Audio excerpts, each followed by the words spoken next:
per la cultura in generale, sono tutti periodici che hanno un importante passato, che hanno ancora un presente, ma su cui vogliamo sul cui futuro vogliamo appunto riflettere sulle criticità, ma speriamo anche sui punti di forza e su punti positivi. Alcuni di questi giornali si stanno riconvertendo o si sono riconvertiti al digitale, ma speriamo appunto che il cartaceo continui a far parte anche del nostro futuro. Io lascerei la parola al nostro presidente Michelangelo Ghio per un saluto. Vi ricordo solo chi è presente oggi. Se ho dimenticato qualcuno correggetemi subito. Quindi abbiamo il giornale Usitanio Vivo, l'Utem Nouvelle, poi Valados Usitanos, in collegamento abbiamo la Valado e la Rafagnaudo, abbiamo la Vus de Castelmagne, il Dragone, il Caragliese. Ho dimenticato qualcuno? No? E avevamo invitato anche altri giornali che poi per ragioni insomma, contingenti non hanno potuto partecipare o non hanno voluto partecipare, e comunque diciamo che siamo un buon numero e quindi sarà sicuramente un pomeriggio molto produttivo e fruttuoso. Allora Michelangelo, se vuoi fare un saluto ti ringrazio.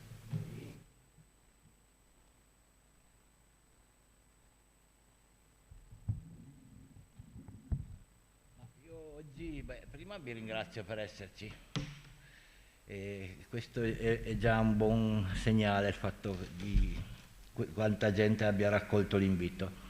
La cosa voglio dire, io oggi sono qua per imparare perché è un argomento che è venuto fuori diverse volte ultimamente. L'ultima volta per esempio è venuto fuori un incontro col Ministero che ha un nuovo direttore che seguirà la questione della 482, è venuto fuori anche un po' questo problema perché la legge 482 prevede che ci siano sui giornali, tv, sui mezzi di informazione degli spazi per le lingue. Ho l'impressione che la lingua occitana non abbia molti spazi e che le poche testate, le poche riviste storiche siano un po', non direi alla frutta, ma in difficoltà. Questo è uno degli argomenti per cui anche Spassi fa questa parte, e si potrebbe fare un ragionamento, prima di tutto conoscerci, perché appunto sono qua per imparare, non essendo più stato nel giro per tanto tempo non conosco la realtà di adesso. Da ragazzo partecipavo alle serate di spedizione di Usitanio Vivo, indirizzari, queste cose qua.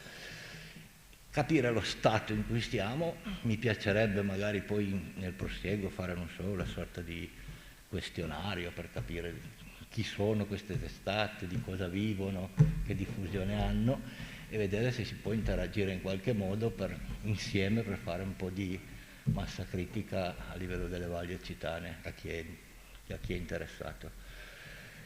Nel prosieguo mi piacerebbe, ma è ancora tutto solo nella testa, ragionare anche su altri mezzi di informazione, per esempio una radio o qualcosa del genere, perché se non ci danno gli spazi prima o poi bisognerà crearseli, se no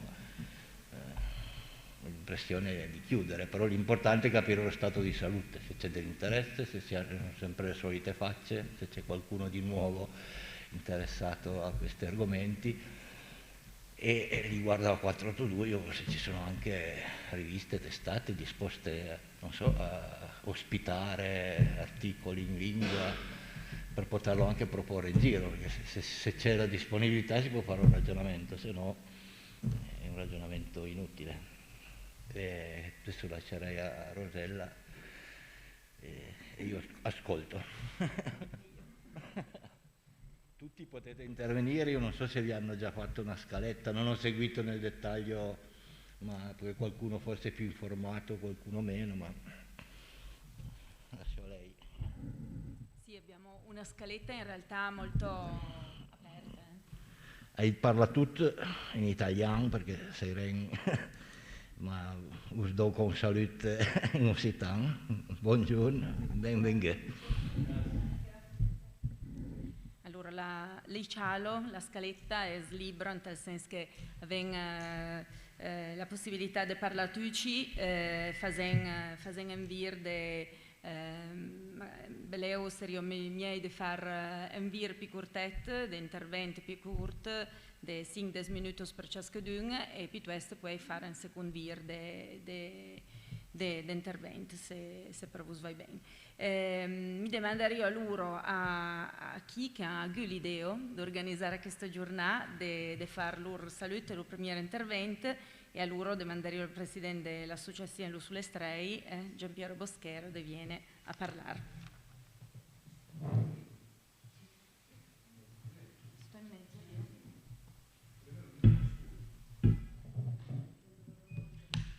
Buongiorno a tutti. Cercherò di essere breve, perché secondo me le cose interessanti potrebbero uscire fuori nel discorso dopo, nelle repliche. L'Associazione sulle Stray è un'associazione nata nel 2014 dall'unificazione di due associazioni storiche risalenti ai primi anni 70, Luz sulle Stray e Occitania Vivo. Tra l'altro pubblicava il mensile Occitania Vivo, che adesso sopravvive in forma ridotta su internet grazie all'ospitalità di Spazio Occitan, e la rivista L'Ultime Nouvelle, che insomma con tutti i suoi limiti, questo è l'ultimo numero che vi ho distribuito, sopravvive. Beh, il ragionamento, diciamo, di base è che un giorno mi sono chiesto, ma le persone che si occupano della nostra cultura occitana sono sempre di meno. Sulla rivista ogni volta pubblichiamo necrologi e ricordi, perché i vecchi occitanisti, ahimè, ci lasciano. C'è un problema di ricambio giovanile non da poco, e mi interesserà molto sentire la vostra opinione, quindi non mi esprimo. Osservo solo che abbiamo una persona sotto i 30 anni in questa riunione, quindi un po' pochino, giovani. E quindi mentre diminuiscono gli operatori, quelli che lavorano nella cultura occitana, aumentano le testate. In realtà c'è una proliferazione di testate e mi sembra un fenomeno strano. Se diminuiscono gli operatori dovrebbero diminuire le testate in teoria. E quindi questo, dico, qui vorrei capire le ragioni di questo fenomeno. In più, come voi sapete, lavoriamo tutti sullo stesso territorio e ci conosciamo assai poco. Io ho conosciuto 10 minuti fa parecchi di voi. Non mi sembra anche questa una cosa tanto normale. Poi ci sono i problemi dei finanziamenti, d'accordo, ma le cose che vi dicevo adesso secondo me sono ancora più problematiche degli stessi finanziamenti. E quindi ho detto, troviamoci, confrontiamoci, vediamo. È vero che ognuno avrà la sua storia, uno avrà i suoi scopi, avrà... Un'altra osservazione è che il grosso fenomeno del risveglio occitano, che parte dagli anni 60 del Novecento, era quello di dare coscienza di una unità culturale, se volete molto grande, che va dalle Alpi ai Pirenei, ma per quanto riguarda la realtà italiana, delle valli che vanno dall'Alta Valtanaro, dal Monregalese, alcune frazioni del Monregalese, fino alla Valle di Uls. Questo scopo è stato raggiunto, è stato perseguito. Vedo un accentuarsi di fenomeni di campanilismo, non forse magari fra i presenti, ma anche fra altre forme, magari associazioni che non pubblicano un periodico, magari non sono state invitate, ma un proliferare di un campanilismo di tipo ottocentesco, neanche di comune, qualche volta di frazione, un regresso rispetto a certe conquiste culturali che mi sembrano personalmente incomprensibili, direi un po' preoccupanti. Io non sono certo un fautore della globalizzazione, ne sono critico, ma quando si arriva al campanilismo stretto di Borgata mi sembra un po' eccessivo. Queste sono un po' le idee che mi hanno spinto a proporre all'interno della nostra associazione questo incontro, e molte grazie a Spazio Città che l'ha colto e che l'ha organizzato, perché il lavoro di organizzare è sempre grande e non si vede mai, ma c'è e c'è come. Grazie. Grazie. Allora ringraziamo anche Teresa e Donatella che non sono qua in prima fila, ma che sono tra le braccia, elementi organizzatrici. Lascerei la parola magari, se ha voglia già di intervenire, a Diego Anghilante per Ussitagno Vivo.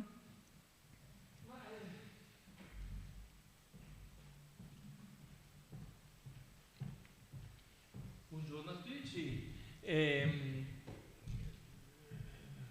Rischierei di ridire esattamente quello che ha appena detto Giampiero, condivido naturalmente, visto che apparteniamo alla stessa associazione,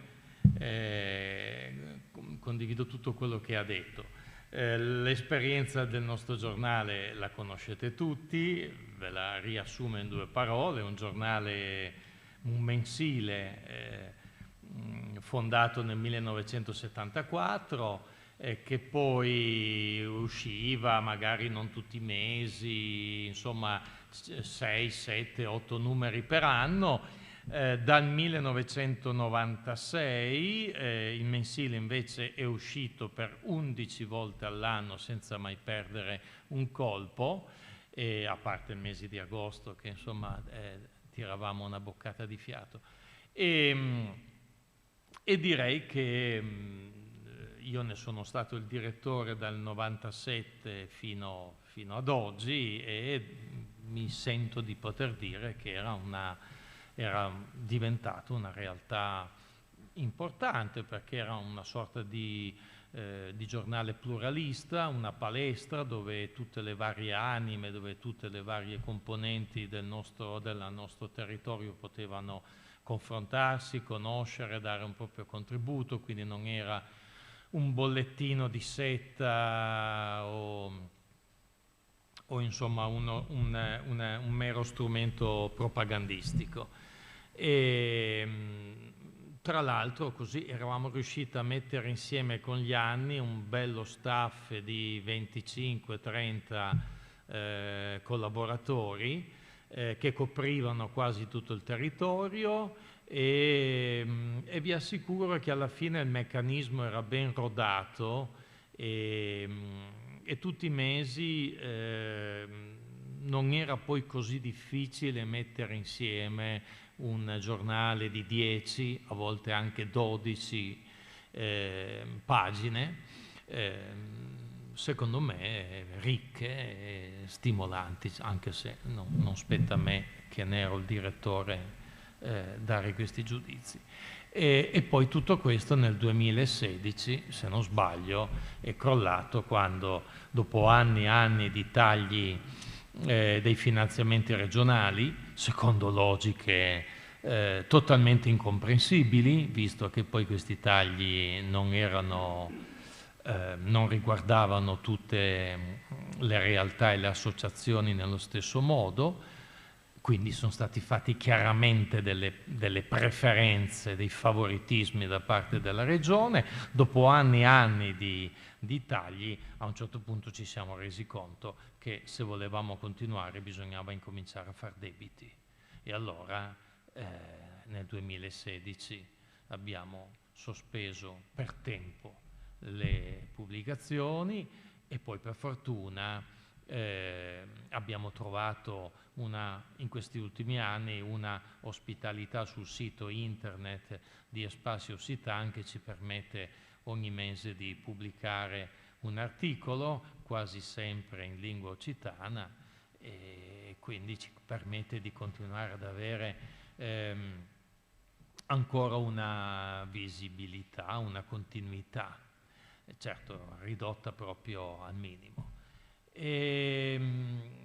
Non penso, data la situazione economica e tutte le varie vicissitudini di questi ultimi anni, che si aprano prospettive nuove dal punto di vista economico che permettano di rilanciare quello che è stato l'unico mensile storicamente delle Valli Occitane. No, ci sono state tante riviste trimestrali, quadrimestrali, annuali, ma l'unico mensile che garantiva una copertura su tutto il territorio e una cadenza precisa è stato storicamente Ossitanio Vivo. Cumboscuro, con la solita onestà intellettuale che lo contraddistingue, è sempre riuscito a proporsi come mensile. Peccato che ogni numero abbia ogni uscita abbia 2 numerazioni, esce il numero, dico 301, 302, no? Quindi chiaramente non si tratta di un mensile ma di un bimensile, che però con questo come dire, sotterfugio così si spacciava per mensile, con tutto il rispetto per un giornale che esce ogni 2 mesi, non c'è niente di male, semplicemente ognuno deve dire chiaramente quello che è. Concludo dicendo che non mi sembra di vedere prospettive in questo momento dal punto di vista economico, anche perché una ripartenza di un giornale di informazione non soltanto culturale a lungo raggio, ma di informazione anche contingente, che sarebbe importantissimo per ricreare quel senso di unità e di appartenenza di cui parlava Giampeire, deve essere fatto su basi economiche solide, perché non è più ipotizzabile nel 2022 che un lavoro simile venga portato avanti col puro volontariato, quindi ci deve essere qualche forma di professionalità, e la professionalità costa.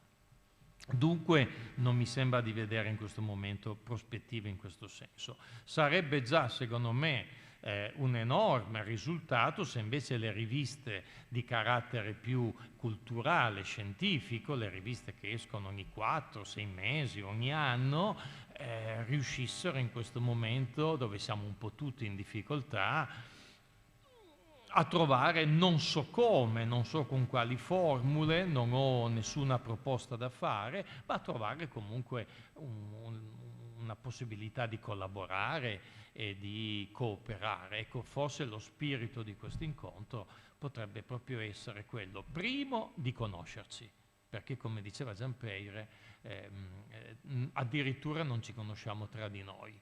No? Prima di conoscerci e di confrontarci sulle problematiche del nostro lavoro culturale di informazione, e poi di vedere se ci vengono delle idee che possono aprire delle nuove prospettive. Grazie. Grazie molto a Diego. Vogliamo coinvolgere magari qualcuno che è in collegamento? È possibile? Vogliamo sentire magari Alessandro Strano della Rafagnauda, così facciamo un po' di contributi da studio, come si dice, e un po' di contributi da casa. Allora darei la parola a Alessandro Strano, in rappresentante appunto della Rafagnauda. Grazie. Mi sentite? Funziona l'audio? Sì. Prego, prego. Mi sentite? Sì, ti sentiamo. No? Come che? Ti sentiamo e ti vediamo, prego.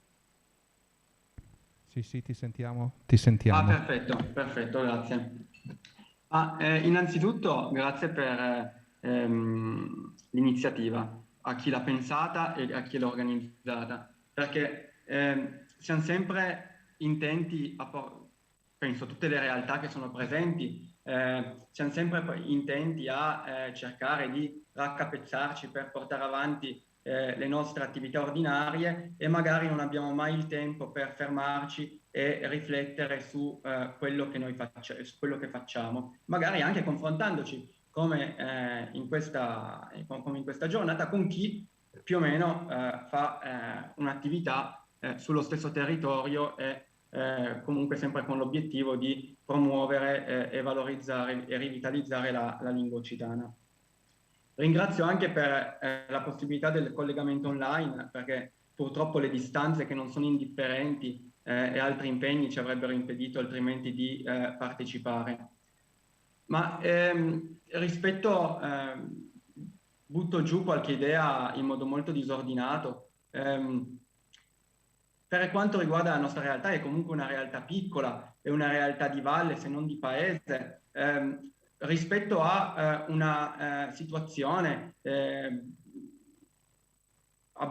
tendenzialmente, che direi positiva, dal punto di vista organizzativo, dal punto di vista del riscontro, che eravamo riusciti a costruire all'incirca nel 2018-2019, abbiamo riscontrato molti problemi. Per noi è stato un grande problema il Covid, il periodo del Covid.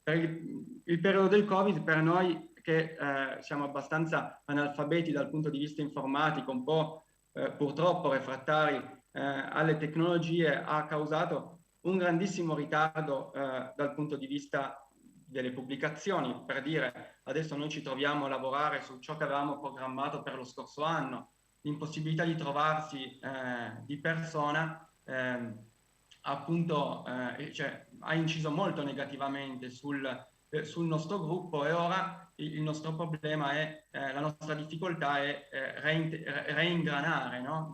Reingranare rispetto, all'equilibrio che eravamo riusciti a fatica a costruire e che avevamo ottenuto appunto proprio prima dello scoppio della pandemia.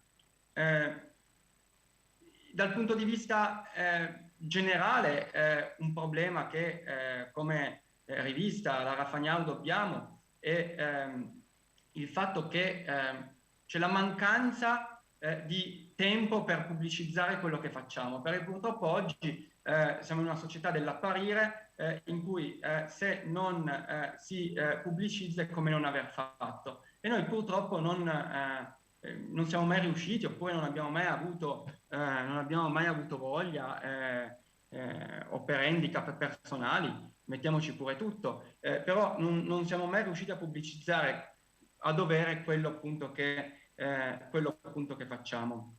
Altri problemi generali, che sicuramente sono noti, problemi di spedizione postale. Non è possibile che le copie che spesso spediamo si perdano continuamente. Un problema con cui ci troviamo ad affrontare oggi è l'aumento dei costi della carta, considerevolissimo. La tipografia ci ha detto che la carta aumenta del 70%, e quindi se fino ad ora più o meno noi dal punto di vista economico abbiamo avuto altri problemi, ma dal punto di vista economico non abbiamo avuto grossissimi problemi, se continuerà così, se non ci sarà un abbassamento dei costi della carta, purtroppo i problemi inizieremo ad averli anche noi. Il problema generazionale lo sentiamo anche noi, ma non solo dal punto di vista dei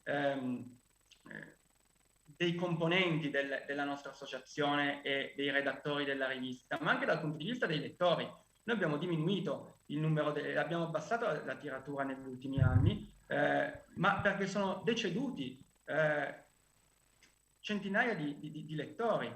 Noi diffondevamo 600 copie fino ad alcuni anni fa, ma magari gli anziani del paese, di Chiomonte, dei paesi limitrofi, che acquistavano la rivista, e costoro nel momento in cui sono deceduti, noi non siamo riusciti che erano degli affezionati lettori, non siamo riusciti a costruire un rinnovamento, una sostituzione di questi lettori che purtroppo appunto se ne sono andati, che è una fetta comunque molto considerevole, devo dire. E quindi questo ci pone anche ad interrogarci sull'interesse. I giovani o comunque le generazioni non prossime ad andarsene non hanno interesse verso il mondo che appunto la pubblicistica occitana cerca di valorizzare. Cioè, una domanda che noi in realtà ci siamo posti, ma non abbiamo... è sintomatico della decadenza alla fine della montagna e della nostra lingua. E poi per il resto, per sopravvivere, noi alcuni anni fa abbiamo fatto la scelta di diversificare la nostra offerta diciamo editoriale, nel senso che per far fronte anche a richieste che ci venivano fatte all'interno della popolazione di Chiomonte, abbiamo creato abbiamo iniziato a pubblicare un bollettino alla fine di paese che utilizziamo appunto per trattare Famiglio Sciamusino, in cui scriviamo appunto il classico bollettino di paese, e poi un calendario per Chiomonte per la Valle. E dobbiamo dire che noi, tramite queste due pubblicazioni, che sono diciamo molto leggere dal punto di vista di spessore di contenuti, riusciamo a sopravvivere e rientrare di quello di cui non rientreremmo tramite la rivista La Rafagnaudo. Dal punto di vista di contributi noi non riceviamo niente, se non 500 euro annui dal Comune di Chiomonte, ma che non riceviamo per le pubblicazioni, ma li riceviamo per le attività di pulizia, di manutenzione sentieri che come associazione promuoviamo. Grazie Alessandro, grazie, è stato molto interessante il tuo contributo, non ci avevo mai pensato, in effetti scompaiono non solo i collaboratori ma anche i lettori, effettivamente è un punto dolente anche questo. Ci sarà spazio per un secondo giro, quindi sicuramente avrai modo di intervenire ancora, anche magari riflettendo su qualcosa che verrà detto dagli altri presenti.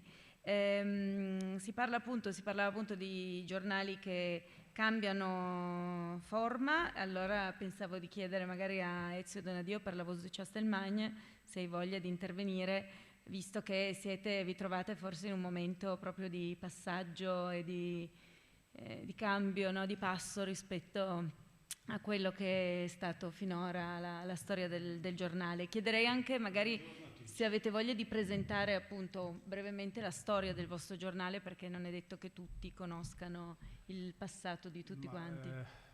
La VUS è nata nel 1971, edita dal Centro Città di Castelmagno, detto dal Mastro, è nata praticamente come un bollettino mensile, poi bimensile, e poi negli anni, per farla corta, ha smesso di fare il bollettino perché con l'entrata di internet e robe varie le notizie spicciole viaggiano prima che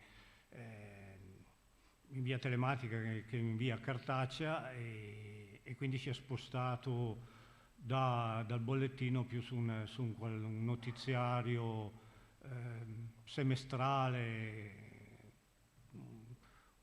ogni 4 mesi quando si poteva. Noi come Centro Città abbiamo avuto delle grosse difficoltà con la perdita dei 3 fondatori del Centro Città, De Mattesi, Naudi, De Bortoli, e abbiamo rischiato di chiudere sia come VUS sia come centro, e adesso da un anno abbiamo detto o ci rimettiamo in piedi o chiudiamo.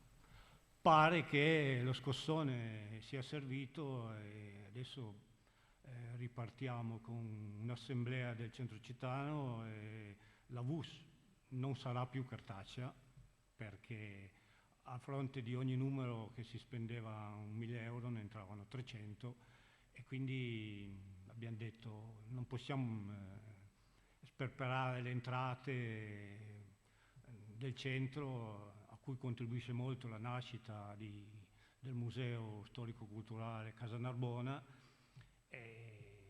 che ha portato via molto spazio e lavoro anche al Centro Cittano. Quindi c'è stato un momento di sbandamento, adesso cerchiamo di rimetterci in piedi e ripartire, sicuramente online, come minimo 2 o 3 numeri anche cospicui, con interventi anche da altre valli. Ad esempio Casa Narbona seguendo un po' il discorso di Buschie ha capito che c'è uno sfilacciamento tra le valli, e quindi si è inventata Garda Paraula, dove partendo dagli oggetti, le cose di Narbona, allarga a tutte le valli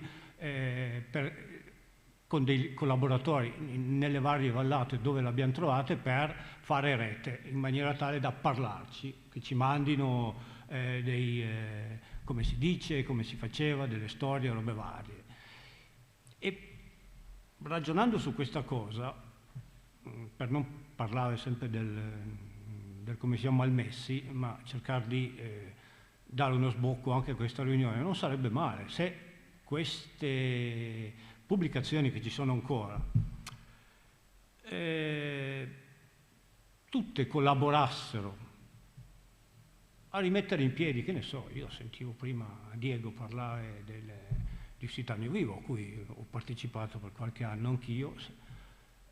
Se tutte queste partecipassero a mandare uno dei loro pezzi a un unico giornale che rappresenta tutti, potrebbe essere l'inizio di un qualcosa per rimettere un po' in piedi questa rete delle valli, che c'è fermento sulla questione occitana, una cosa o l'altra, però come diceva una canzone dei miei amici Russeriol, bugiare ciambe salucure senza luccheur te porta da gran canto. Sì, intorno alla lingua qualcosa c'è, magari la bandierina, l'adesivo, ok, però qualcosa di più concreto forse bisognerebbe provare a metterlo in piedi noi, che tra una cosa e l'altra ci arrabattiamo, però se tutti noi mettiamo il nostro tassello a disposizione di uno spazio, che ne so, per adesso di spazio Occitano, che faccia sembrare di nuovo un giornale mensile, bimensile o cosa, ma delle valli, non la voce di Castelmagno o di qualche altra valle, però la voce delle valli potrebbe essere anche un'idea, secondo me. Sul cartaceo noi ci abbiamo messo una pietra sopra, perché anche a una riunione il nostro sindaco ha detto no, ma bisogna riuscire a farla, bisogna trovare il contributo, bisogna ha detto, noi usciamo così, se il comune ci dà il surplus per farla, cioè quando ce l'hai sul PDF, stamparlo o non stamparlo non è più quello, però ci deve essere qualcuno che ci dia il sostegno o un contributo annuale che ci permetta di pagare un tot di cose, perché fare le cose una volta sì, una volta no, almeno per noi che siamo entrati nel centro occitano, che è l'editore della Voce di Castelmagno, fare le cose raffazzonate lo abbiamo fatte per 2 o 3 anni e hanno rischiato di far naufragare tutto. Allora adesso faremo poco, ma cerchiamo di farlo come si deve. Merci. Grazie. Io passerei adesso invece a una realtà che è sicuramente un po' diversa da quella dei nostri giornali più piccoli, che abbiamo il piacere di ospitare, che è quella del Caragliese, che è una voce più forte, con una storia un po' diversa. Abbiamo Livio Giordano, ha voglia di intervenire per dirci qualcosa? Grazie.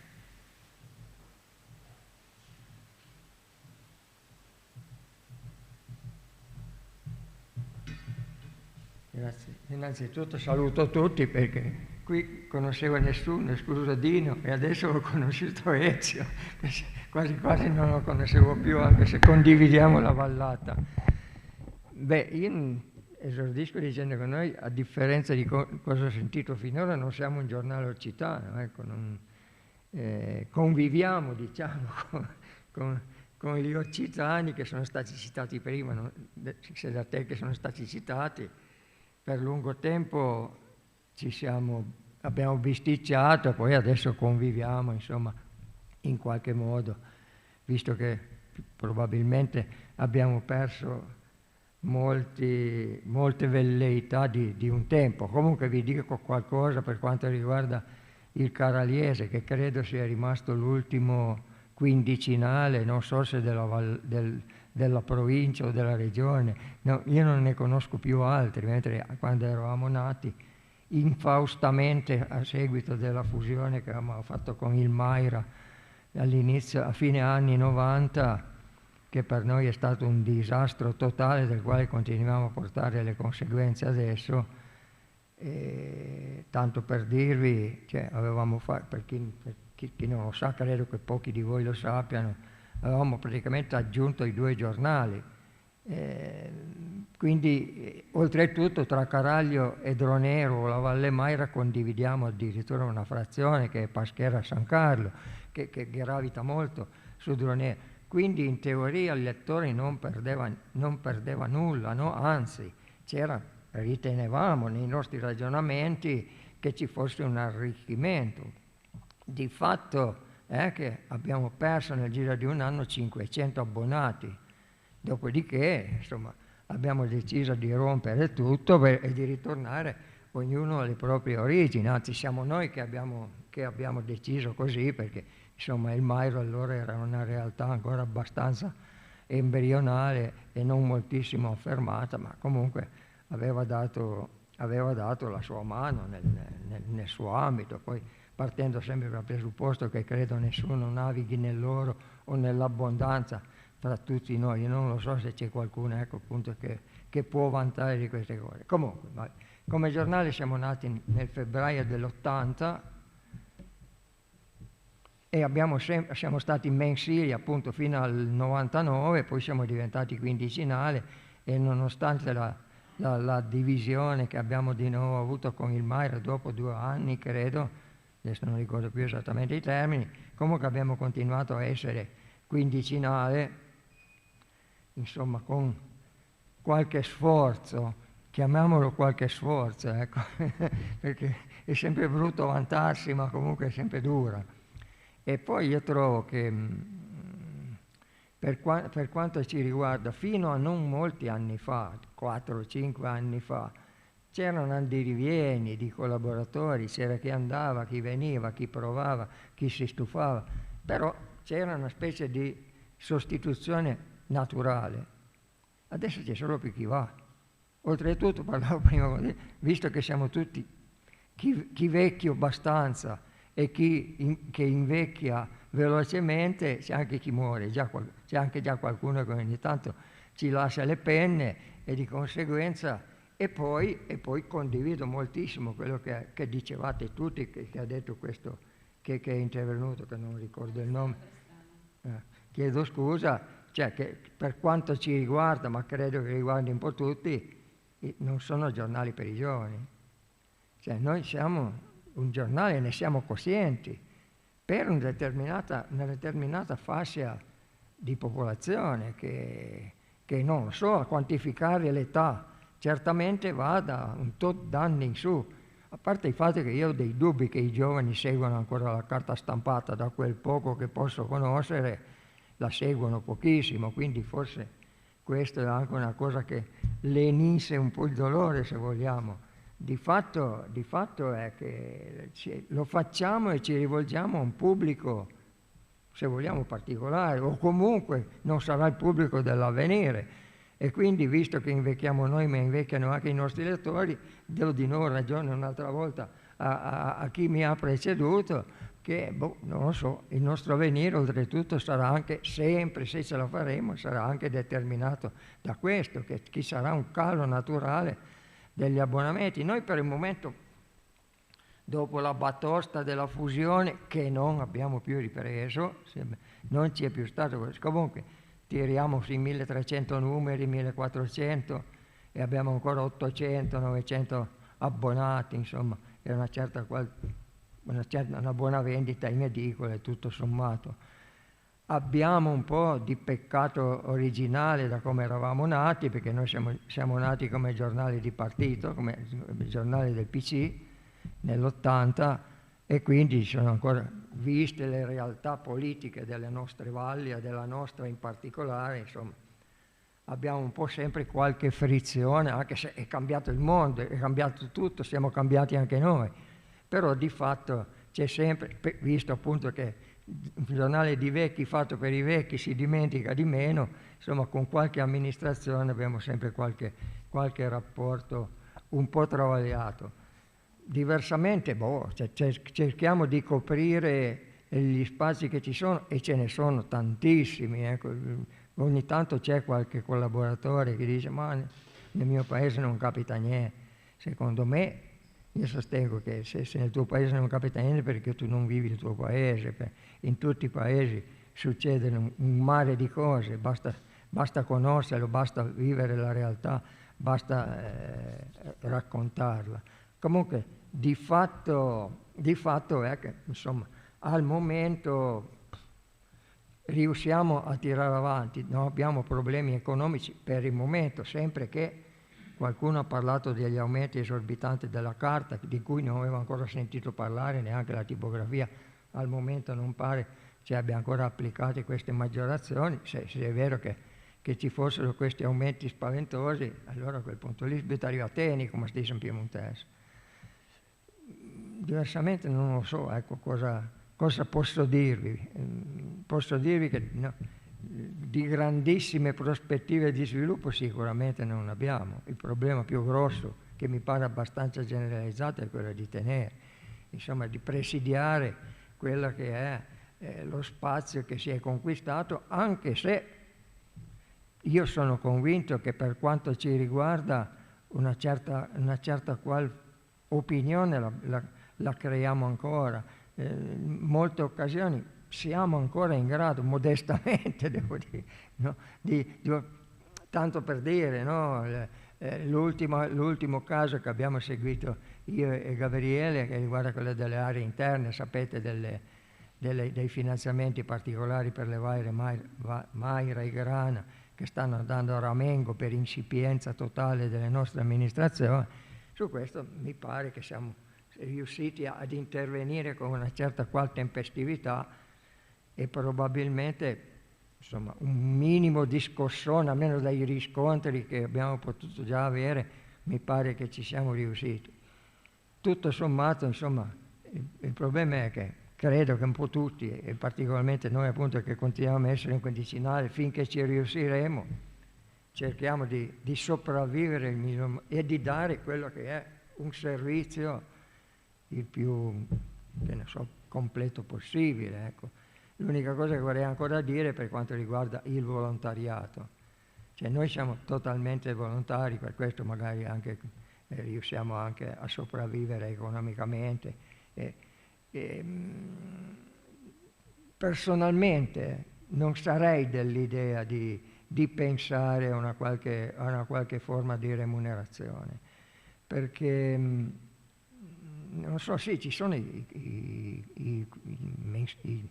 i settimanali remunerano qualcosa da quanto mi risulta, o alcuni tipo Guida, forse poi c'è l'ultimo Cuneo dice, non so questi come se la cavano o non se la cavano, però va a finire che insomma, date le nostre situazioni economiche, probabilmente se dovessimo remunerare,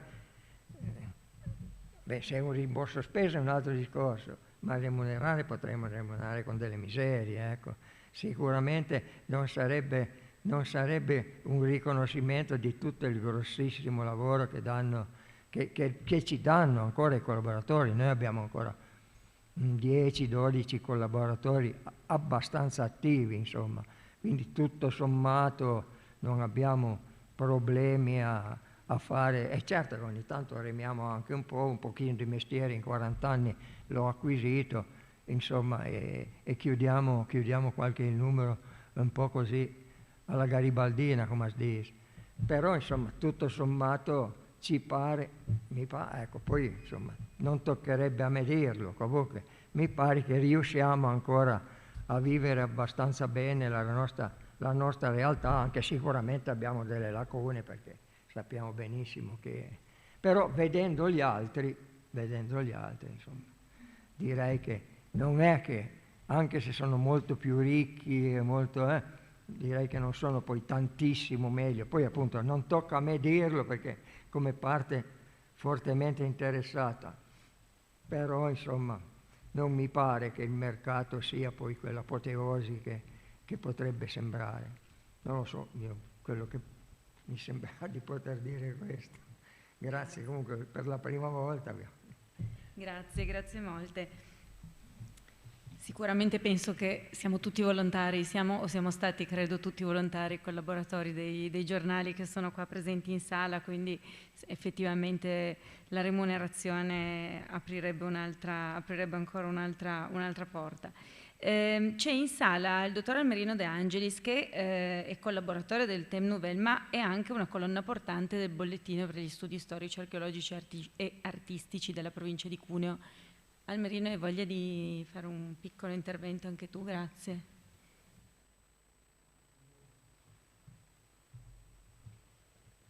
Buonasera a tutti.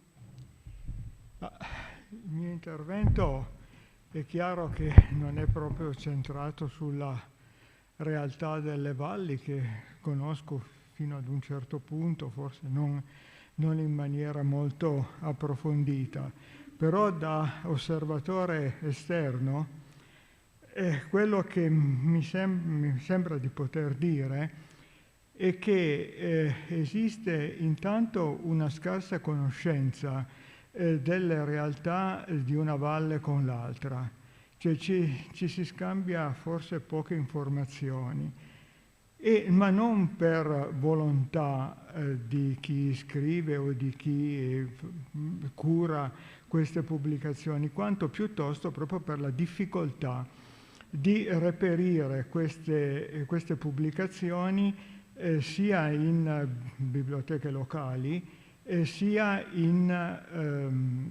anche online o comunque in altro modo. Ad esempio, la realtà del Cuneese, intendendo le valli che gravitano su Cuneo, e la realtà del Saluzzese, tra quelle che gravitano intorno a Saluzzo, tipo Valle Po, Valle Varaita e in parte anche la Valmaira, danno l'impressione di essere dei mondi completamente distinti l'uno dall'altro, cioè non ci si parla per scarsa conoscenza. Ad esempio, uno che volesse informarsi su delle pubblicazioni di area cuneese, nella biblioteca di Saluzzo ne trova ben poche. E quindi c'è proprio questa difficoltà.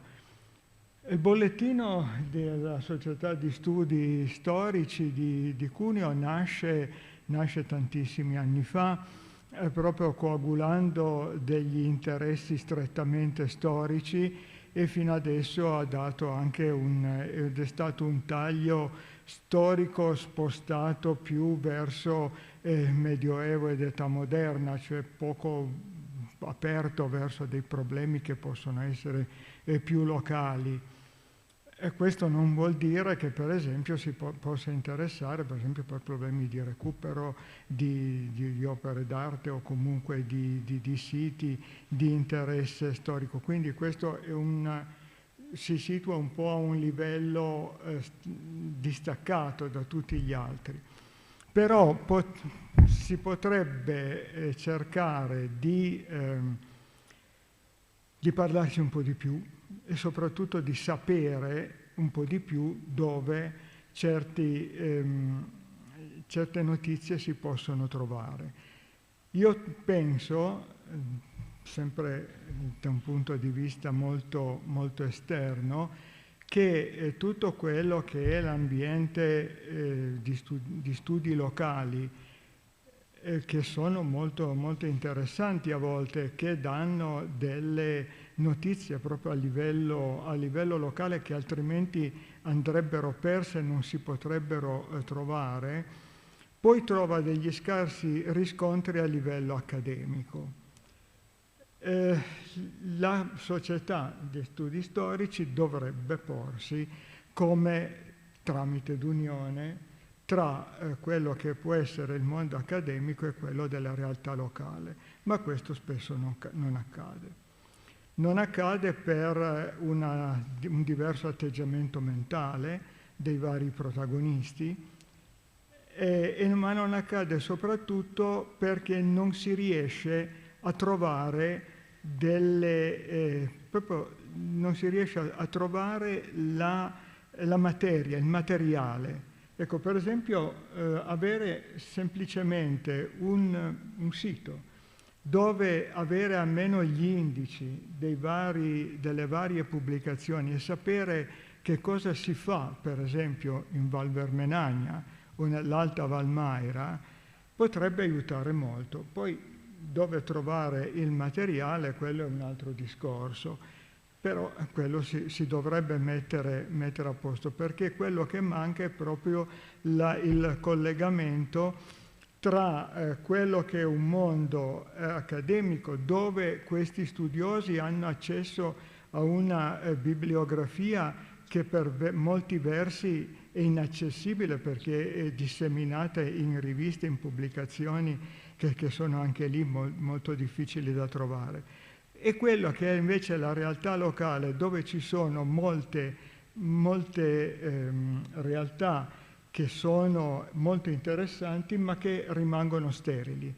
Cioè si rischia di avere delle notizie interessanti che poi finiscono così sepolte dentro un giornaletto, un bollettino locale.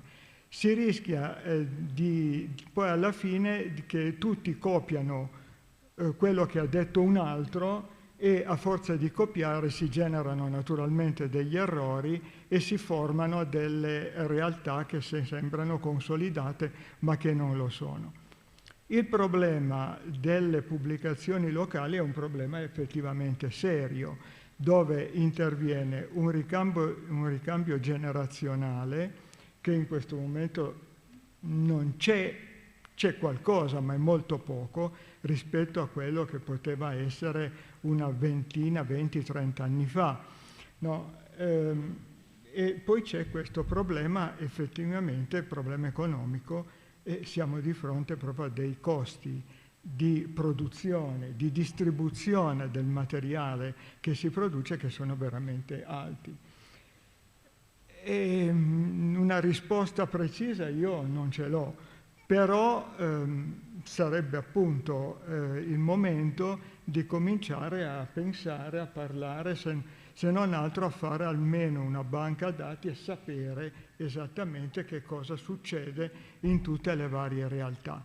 Poi, se io so che un certo numero di un certo bollettino c'è scritto un argomento che a me interessa, vedrò di attivarmi oppure posso sapere dove trovare quel determinato bollettino. Se so che alla biblioteca tale, mettiamo anche qui, supponiamo, faccio un esempio, alle Spassi, si trova quel numero di bollettino, vorrà dire che verrò a vederlo, ma quantomeno io so da casa, anche a distanza, so che esiste. E questo soprattutto è il problema. Noi rischiamo di disperdere un patrimonio che è estremamente importante, che diversifica tutte le nostre realtà locali e che è poi quello che ci rende così interessanti proprio per la varietà delle situazioni. Io semplicemente una proposta e poi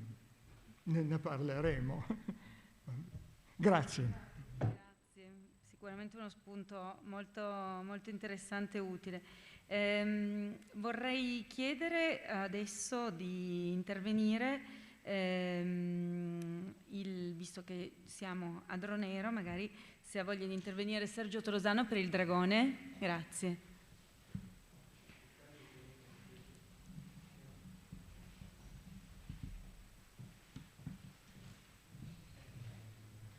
Innanzitutto buongiorno a tutti.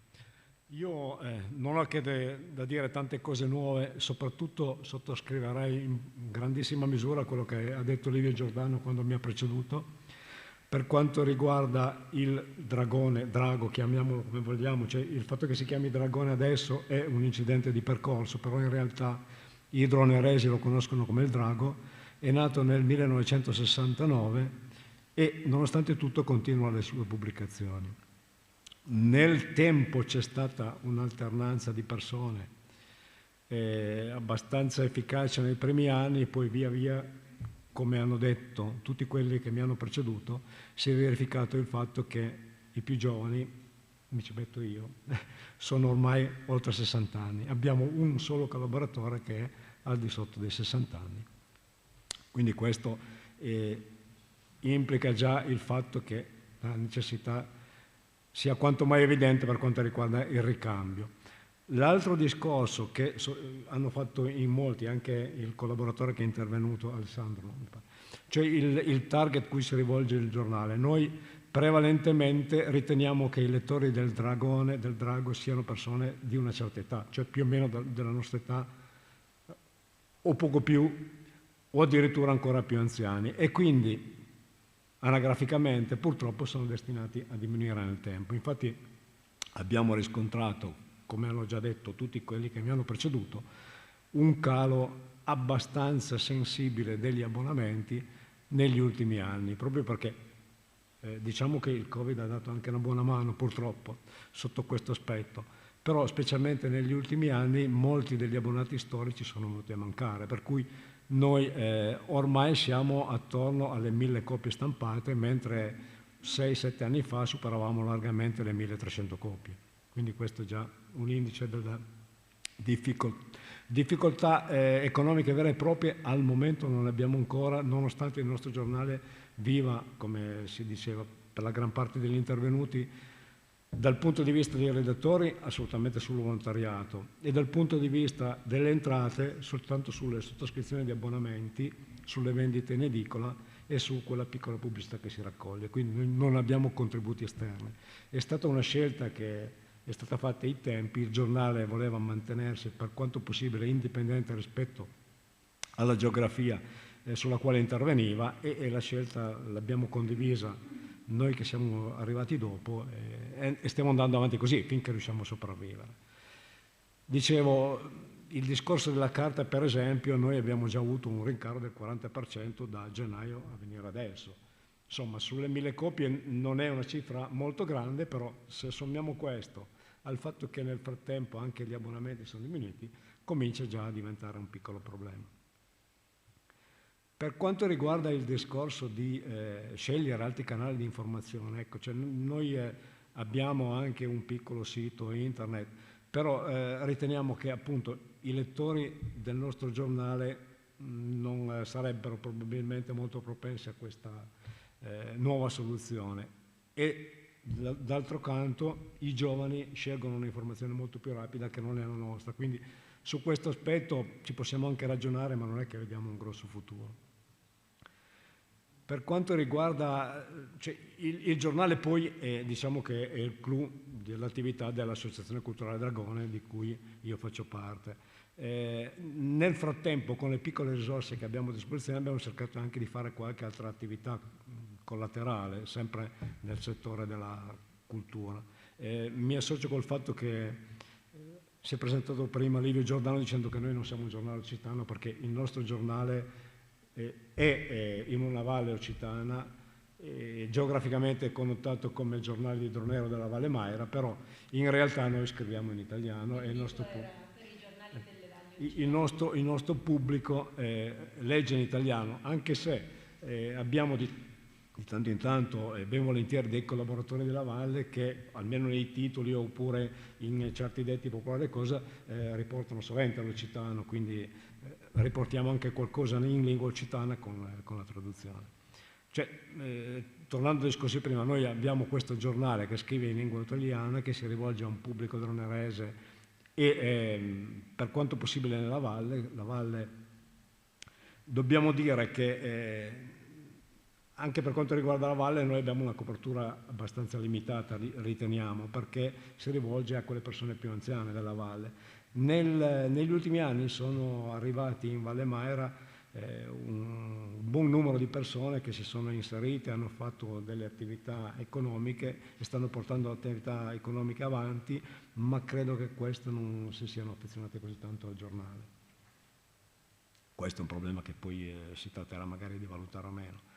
Nel corso del 2021 invece abbiamo fatto, parlando di lingue, un esperimento pubblicando una pagina bilingue italiano-tedesco, perché c'è una forte comunità, diciamo così, di ospiti di lingua tedesca in Valle Maira. Alcuni risiedono qui, molti altri vengono qui per villeggiatura. E questo esperimento è andato avanti per tutto l'anno 2021, purtroppo è stato sospeso perché, come saprete, è morta una delle animatrici di questa idea, che era Maria Schneider, e adesso stiamo cercando di riprendere il discorso con altre eventuali persone che possono essere interessate a questo. Per quanto riguarda da ultimo, direi, la collaborazione. Ecco, la collaborazione, prima Livio Giordano accennava al discorso del Maira. Quando si era parlato di fusione col Maira, mi ricordo che ci eravamo trovati più di una volta, io avevo sconsigliato di fare questa fusione e poi a distanza di 2 anni lui mi ha anche dato ragione. Non per campanilismo, ma perché i giornali erano comunque diversi, avevano storie diverse alle loro spalle e una semplice fusione, mettere assieme 2 giornali così, purtroppo ha dato luogo a quello che lui ha rilevato, cioè il calo di abbonamenti, perché la gente diceva: io prendo un giornale, ho la copertina del Caraliese, all'interno ci sono le notizie del Maira e viceversa. No, il discorso era un po' questo. Però già in allora ci eravamo detti più di una volta sarebbe importante scambiarci notizie, non solo, ma scambiarci anche dell'aiuto, del supporto per quanto riguarda la burocrazia, perché purtroppo, nonostante il fatto che noi siamo un giornale piccolissimo, abbiamo delle impellenze burocratiche che sono massacranti.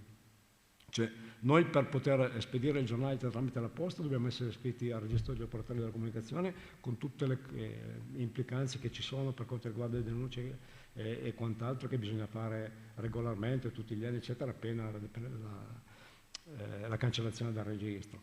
E poi ovviamente ci sono tutte le altre operazioni collaterali, per cui IVA e quant'altro che dobbiamo versare. Cioè, anche sotto questo aspetto una collaborazione, un aiuto, pur avendo delle forme abbastanza diverse, perché qualcuno è cooperativa, qualcun altro è associazione culturale, qualcun altro ancora ha un'altra forma associativa alle spalle. Tutti comunque abbiamo dei problemi anche con questo aspetto che è molto poco bello da discutere, però c'è, però esiste, cioè bisogna tenerne conto. Quindi dal mio punto di vista personale, ma credo anche dell'associazione che qui oggi rappresento, l'idea di scambiarci delle opinioni, per quanto possibile una collaborazione, un aiuto su queste cose è senz'altro benvenuta.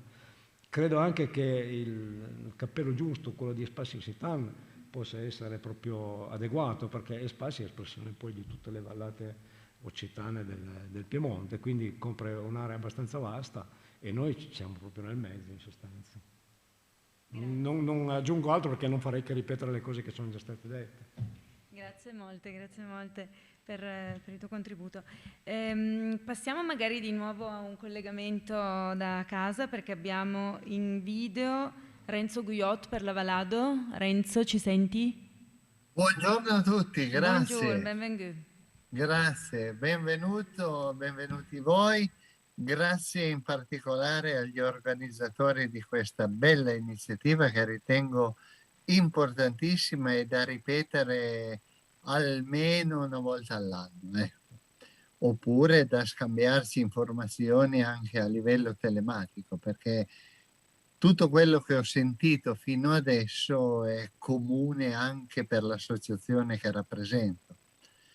Allora, la Valado, una breve storia per chi non la conosce, è un'associazione culturale nata più di 50 anni fa, facciamo 52 anni,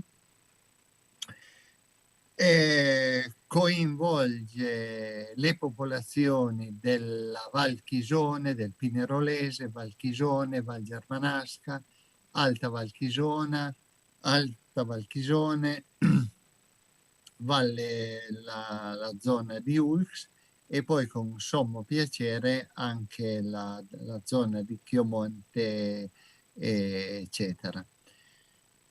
Abbiamo 1500 soci. Per la nostra associazione non può parlare di abbonamenti, ma di soci, di quote sociali,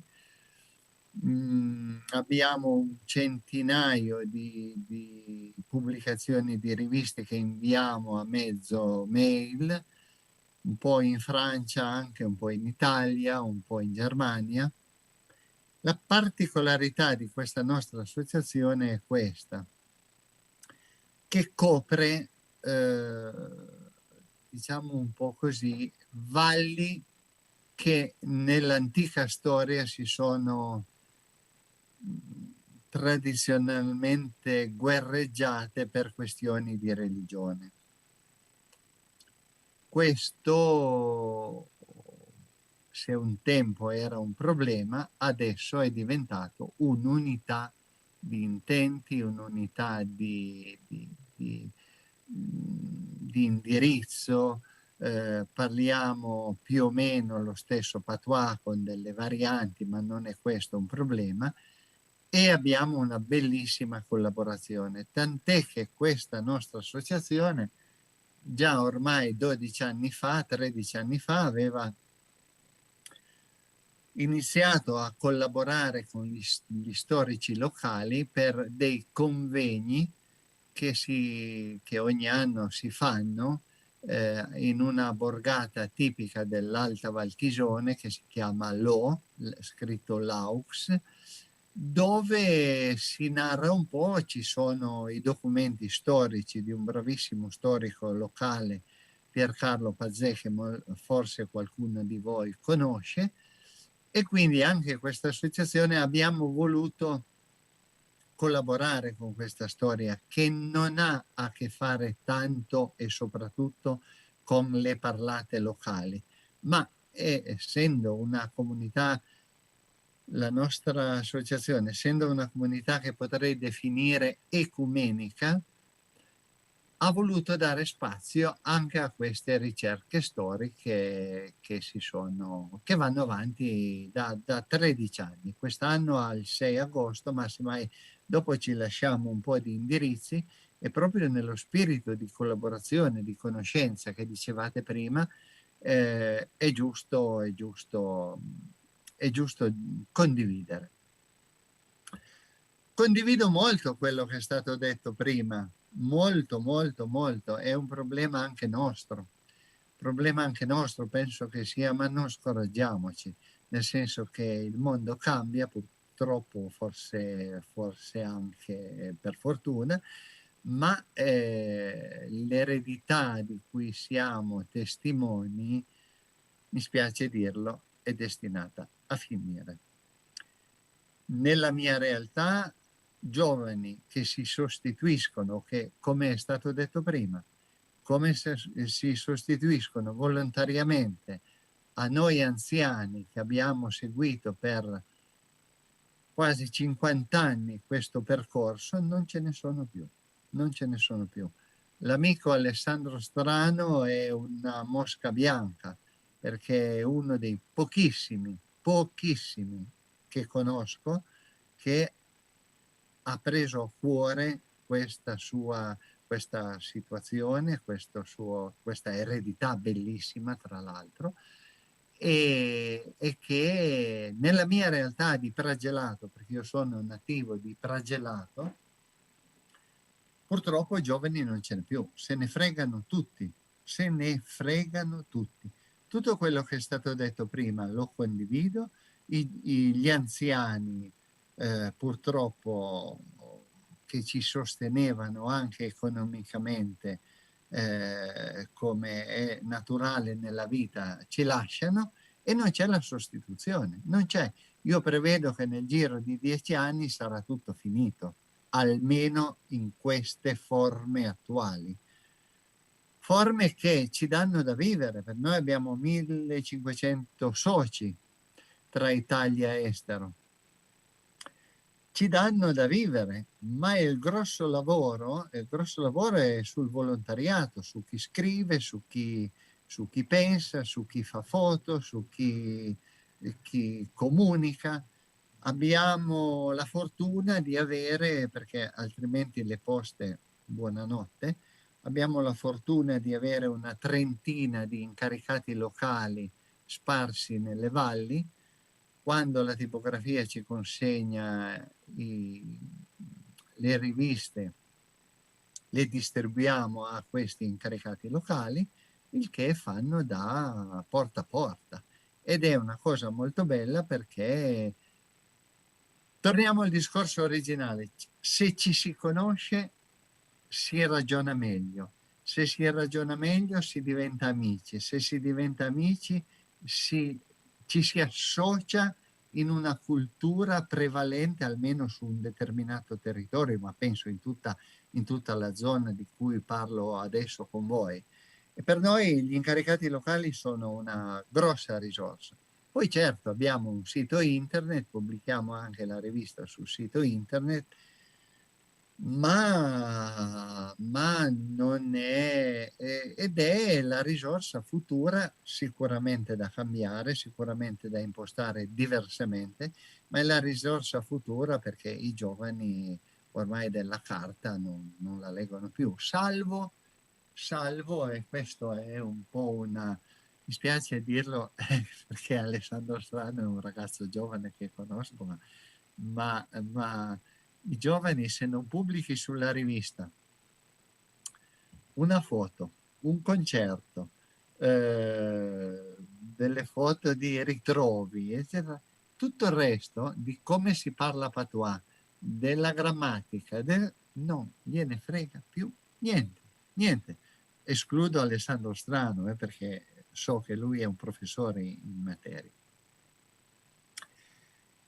Cosa devo dire? Dunque, il ricambio giovanile non dobbiamo aspettarci ancora tanti anni perché avverrà, e vedo che le difficoltà sono comuni a tutte le nostre associazioni, per cui ben venga, non so più chi l'ha detto prima, forse Anghilante, ma la collaborazione tra riviste secondo me è essenziale.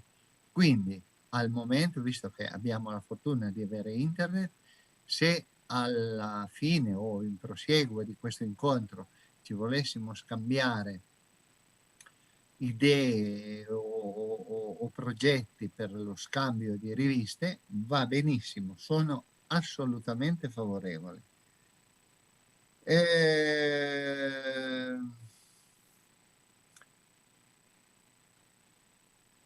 C'è un fenomeno, è vero, è stato detto prima, c'è un fenomeno che riscontro anch'io campanilistico, che se non stai attento di pubblicare un pezzo di storia o di fotografia, o se non stai attento su quella determinata rivista, il campanilismo di borgata esiste, lo vedo anch'io, esiste, ma non è un problema perché insomma quando ci si conosce, una volta pubblichi una storia, un qualcosa, una scoperta di una borgata, ma bisogna stare attenti, questo fenomeno esiste.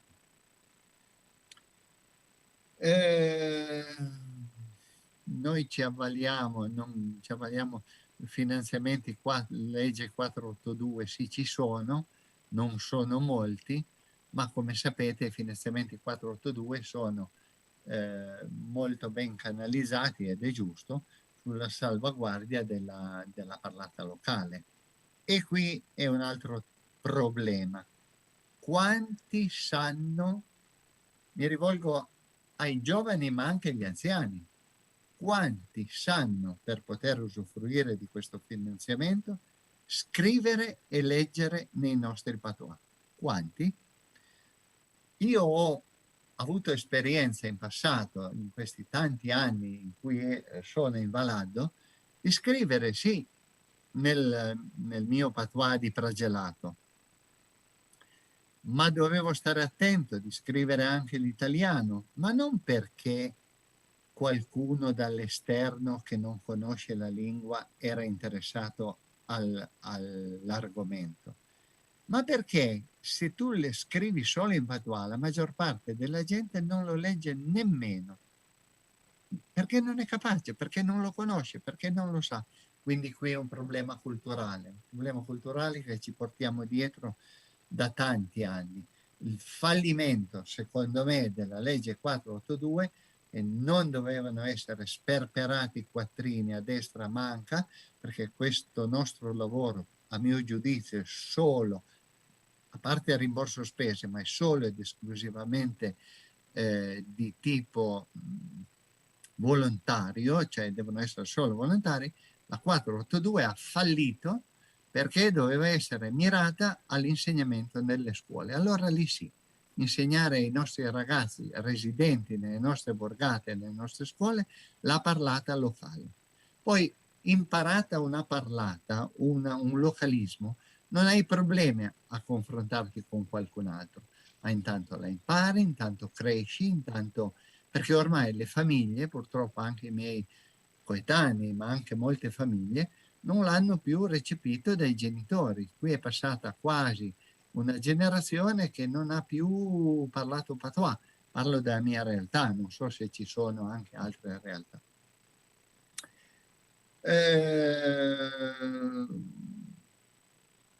Si è detto che non sono giornali per i giovani, salvo...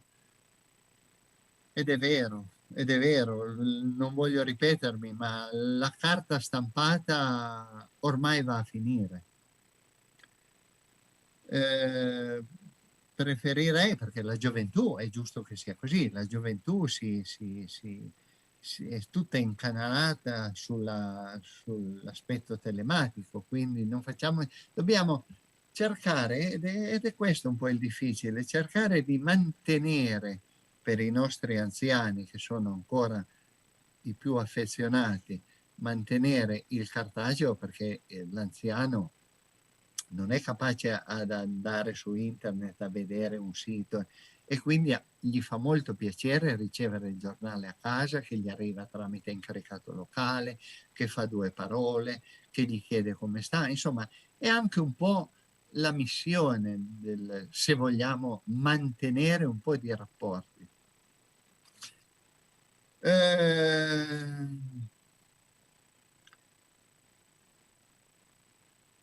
Non voglio ripetermi, ma voglio sottolineare solo una cosa che mi sta a cuore, che avete detto bene tutti, e che ringrazio ancora gli organizzatori di questa giornata. Cerchiamo di conoscersi e collaborare insieme, non so in che modo. Intanto scambiandoci, non so se c'è un punto di riferimento, un collaboratore che possa, a cui possiamo fare riferimento, almeno già scambiarci le riviste.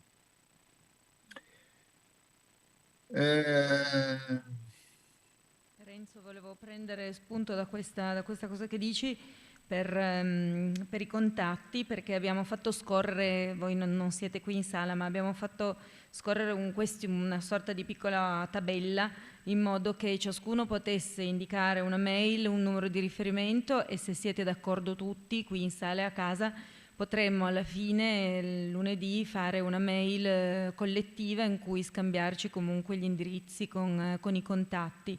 E poi per noi qui all'Espacio Citan abbiamo l'emeroteca, che ha a disposizione già molti numeri per alcune riviste, tutti i numeri, e quindi se lo desideraste sarebbe per noi, vero Michelangelo, un grande piacere aggiungere nei nostri scaffali anche altri numeri delle vostre riviste, oppure i numeri di quelle riviste che noi non abbiamo, perché la nostra biblioteca è una biblioteca che fa parte del sistema bibliotecario nazionale, quindi che è a disposizione di tutti per la consultazione, per il prestito, quindi potremo comunque fare già da primo punto di raccolta per quelli che sono i materiali, e poi da qui un ulteriore scambio anche più capillare fra un'associazione e l'altra, fra una rivista e l'altra. Assolutamente d'accordo. Benissimo, allora noi faremo appunto la prossima settimana, faremo circolare questo elenco, di modo che siamo tutti in contatto con tutti e avremo dei punti di riferimento, perché sappiate che appunto, lo potete immaginare, c'è stato un lavoro da parte di Gianpeir, di Teresa, proprio un po' certosino anche nell'andare a cercare gli indirizzi e i nomi di chi ancora si occupa di questa piccola editoria, perché come dicevi tu, molte persone nel frattempo, molti referenti sono scomparsi, altri insomma non hanno più il numero di telefono fisso, eccetera, quindi è stato anche difficile. Ci scusiamo anche con chi magari è stato contattato poi un po' in zona Cesarini, ma non è stato facilissimo riuscire a contattare tutti, quindi almeno questo oggi dovrebbe essere un punto di partenza. Poi un'idea che era quella del nostro presidente Michelangelo Ghio era magari poi ancora riflettere sull'applicazione della legge 482, e sono fresca di un convegno che si è tenuto a Saluzzo una quindicina di giorni fa, organizzato, c'era Aline Pons dell'Università di Torino, e ci è stato chiesto di riferire che cosa abbiamo fatto nelle scuole, con le scuole per la legge 482, e devo dire che è stato un po' scarso il risultato, nel senso che al di là di qualche azione così di buona volontà fatta da anche lì volontari o da associazioni locali, che per l'interessamento personale di un docente hanno accolto in classe degli esperti, sappiamo bene che in questi 23 anni oramai poco si è applicata questa legge, quindi ci piacerebbe, visto che oggi siete così, avete apprezzato questa formula del ritrovarsi, ci piacerebbe, vero Michelangelo, ritrovarci magari poi dopo le vacanze estive per proprio per una sorta di così, incontro che sia legato più proprio a questa applicazione o in qualche caso non applicazione della legge 482. Quindi, molto bene. Lascio la parola un attimo a Michelangelo, visto che l'ho chiamato in causa.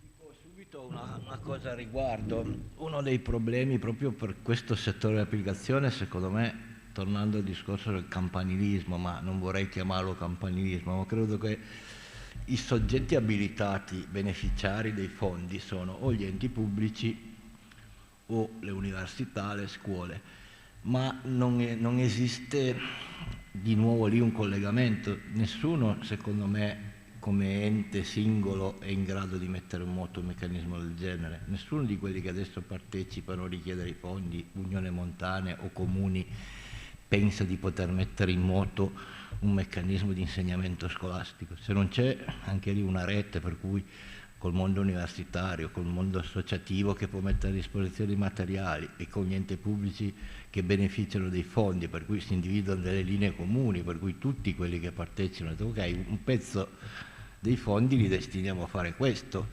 insieme magari riesce a costruire, ma è impossibile che una singola Unione Montana dica ok, faccio nel mio progetto 482, ne destino una parte per fare questo. Alla fine non lo fai, perché il problema è l'organizzazione, non è solo avere il materiale didattico, i formatori, i docenti, una forma di lingua che abbia in qualche modo sia accettata. Ci sono poi problemi originali, ma in qualche modo se non si passa questo Rubicone non può succedere, non si può andare avanti. Non è neanche la panacea, perché nel congresso AIEO abbiamo visto che anche dove la insegnano non è ancora la soluzione, ha dei grossi problemi l'uso della lingua, ma qua siamo ancora molto prima. Posso? Certo. Prego Renzo. Ma volevo, è giusto cosa dice Davide, è giusto, ma io ho esperienza di questa roba qua. Nella mia realtà pragellatese ci sono più rumeni di gente, di bambini che sono arrivati, figli di genitori rumeni, che parlano patois, che non figli dei locali. Perché questo? Perché io l'ho fatto. Il problema è che non puoi, per i regolamenti scolastici, tu non puoi destinare in una scuola piuttosto che delle ore settimanali per un insegnamento di una lingua Ed è qui che dico che la 4+2 è un fallimento, perché se ci fossero, ma non parlo tanto di stipendi, perché anche di volontari che dedicano quelle 4-5 ore a settimana per andare nelle scuole ad iniziare un insegnamento, si trovano. Il problema è che non ti lasciano entrare, non puoi farlo, perché devi superare l'orario scolastico, ma l'orario scolastico poi non c'è più la maestra, perché deve esserci la maestra e perché cioè è un problema burocratico che la legge 482 non ha risolto. Distribuire a pioggia dei soldi,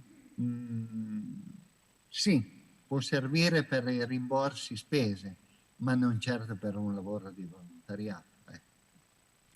Poi qui mi fermo e mi chiudo. Allora, chiudiamo questa parentesi sulla 482 e volevo chiamare ancora qui al tavolo Ivo Beolè per Vallado Susitano, se ha voglia di fare un piccolo intervento, così poi abbiamo parlato tutti e possiamo aprire un secondo giro. Anche Fausto Giuliano, grazie.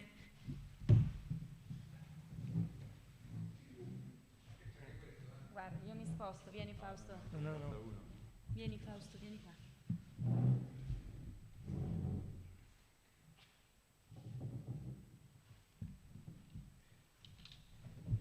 Ma niente, allora comincio io. Noi siamo una rivista che è arrivata al numero 109, poi si è interrotta per mancanza di fondi e anche un po' per moria di redattori, perché siamo gli ultimi due rimasti, quindi è mancato proprio più vicino. Molte cose, no? Quindi adesso stiamo un po' in attesa, io in attesa di pensione, lui è già in pensione, spero di potermi poi dedicare a tempo pieno. Adesso siccome insegno d'estate ho del tempo per scrivere qualcosa e quindi siamo lì, cioè non abbiamo nessun posto dove pubblicare le nostre cose, però potenzialmente potremmo fare qualcosa. Per quel che riguarda, voglio solo dire una cosa,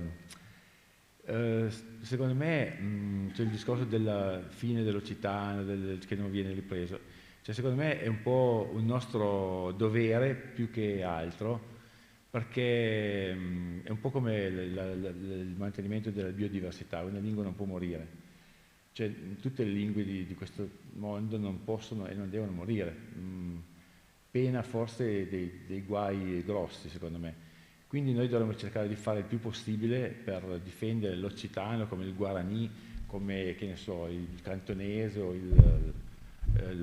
l'australiano.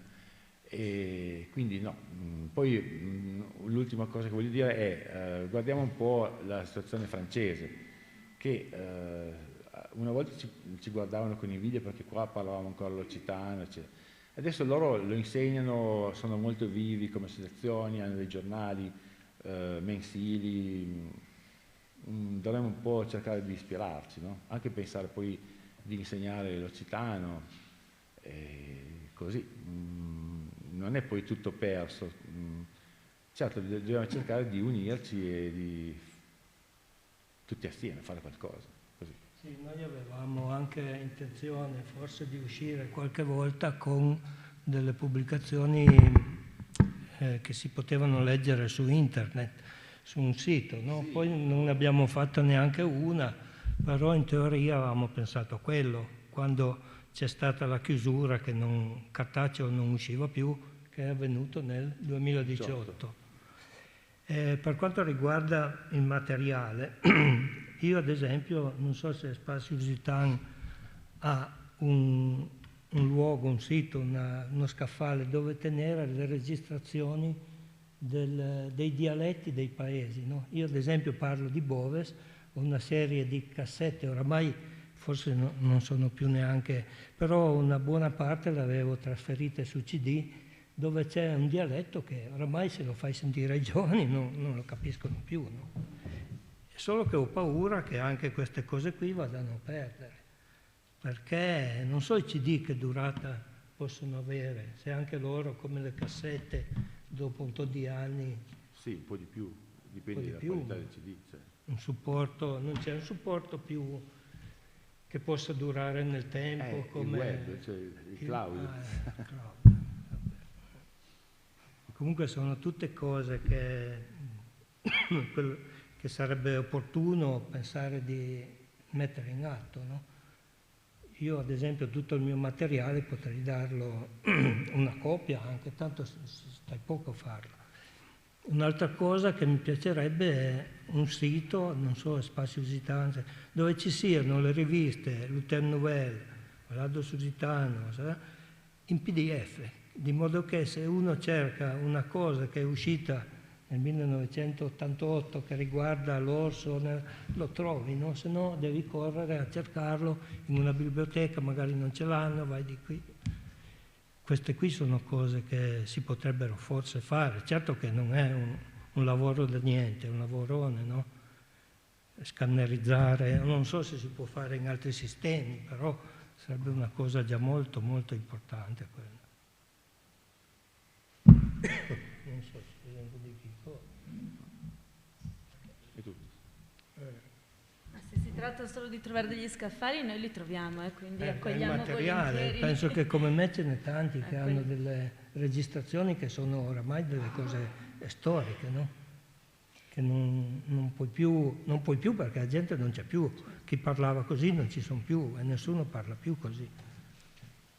Quello che dici voglio appunto solo sottolineare che appunto dici una cosa che sembra semplice ma non lo è, superare il campanilismo, nel senso che nel momento in cui tu metti a disposizione questo tuo materiale e lo porti qui, non è che poi diventa nostro. Questo è stato un problema invece secondo me fino a non molto tempo fa, e per qualcuno continua a essere il fatto che condividere sembri perdere, no, un po' di quello che è il proprio materiale. Invece il fatto di condividere per renderlo fruibile da parte di tutti, quindi penso che se poi non sapete dove scrivere in questo momento, credo che qua ci siano molte testate che vi prenderebbero volentieri come validi collaboratori, quindi sicuramente siete già... So che la Regione Piemonte aveva fatto, questo sarà 20 anni fa almeno, mi avevano contattato perché c'era forse dalle parti di Novara un archivio del materiale sonoro, non so se voi sapete qualcosa. Ci sono i Granai della Memoria, che sono un progetto che è seguito dall'Università del Piemonte Orientale e poi anche da Pollenzo, che è stato seguito dall'antropologo Piercarlo Grimaldi, che poi per quanto attiene Pollenzo ovviamente si è precipuamente indirizzato su filmati o registrazioni che sono inerenti la biodiversità in senso proprio dei cibi, delle materie prime, e che però appunto voleva avere anche l'idea di ampliarsi alle registrazioni che raccontassero delle tradizioni, che filmassero delle feste, e si era parlato anche, poi al momento non abbiamo ancora fatto molto, ma di ampliare questa cosa alle varietà anche linguistiche occitane e non, nel senso del Piemonte in generale. Quindi non è una cosa che è già partita. Ma per quanto riguarda la lingua, che io sappia, no. Per quanto riguarda i giornali, invece, posso dire, Teresa, che il Piemonte, la Regione Piemonte sta al momento vagliando la possibilità, anzi sta al momento già lavorando sul fatto di digitalizzare alcuni dei giornali storici del Piemonte. Esiste già un sito che si chiama Giornali del Piemonte, igiornalidelpiemonte.it, non so più, comunque è già online e loro hanno già caricato molti dei periodici piemontesi ed è possibile, sono stati caricati non solo in PDF, sono caricati con una tecnica di OCR, quindi poi se io scrivo Biolè mi escono tutte le occorrenze dei tuoi articoli, se io cerco Baio di Sampeire mi escono tutte le cose, e quindi questo al momento ovviamente loro sono partiti da delle testate storiche e poi via via stanno cercando di ampliare. Adesso l'idea è quella appunto di inserire anche alcuni già delle riviste occitane. Ovviamente loro esattamente, adesso loro pian piano ci sono anche già dei giornali non prettamente occitani, c'è il Caragliese no, cosa c'è? La Gazzetta, Corriere di Saluzzo, ci sono... del Piemonte, e al momento poi loro naturalmente credo con dei budget, con il budget che in quel momento hanno, partono con la digitalizzazione di un tot di riviste, però c'è l'interesse da parte loro, quindi si potrebbe ampliare la rosa di quelle che loro vanno a digitalizzare, aggiungendo anche man mano tutte le altre. Lascio parlare Michelangelo, che più non bastano i microfoni.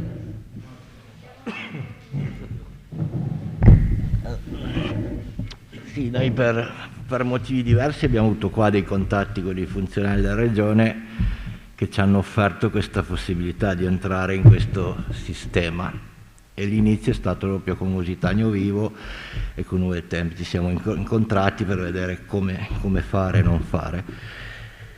Il discorso della Regione era partito col progetto Memora che è per gli archivi digitali, per i musei, per tutte queste questioni qua. Poi abbiamo scoperto che esiste il Giornale del Piemonte, che è un altro portale regionale, che in realtà è quello che serve a noi, perché il Memora è per... Io ho in archivio, nel mio archivio storico, un documento antico, lo faccio digitalizzare e lo metto a disposizione. In realtà nei giornali tu metti a disposizione qualcosa che esiste ancora, no? Quindi ad oggi abbiamo già consegnato, stiamo raccogliendo le ultime copie di tutta la collezione di Lusitano Vivo, e questa cosa la fa la Regione con soldi propri, quella gestisce il CSI. La parte invece più non le riviste, ma più antropologica, culturale, e più proprio sul portale Memora. Questo è più complesso. Io sto facendo un esperimento, sto entrando nel giro, in questo caso a livello di sindaco del mio comune, di ecomuseo, con l'archivio comunale. Il primo documento che gli ho consegnato è la lite Celle Castelmagno, non so se riusciamo a venirne a capo, però abbiamo un archivio con dei documenti importanti, c'è una cartella di documenti sulla lite con Castelmagno che parte dal 1280, ho detto ma questa può essere un'occasione per spacchettarla, digitalizzarla e magari poi poterla anche...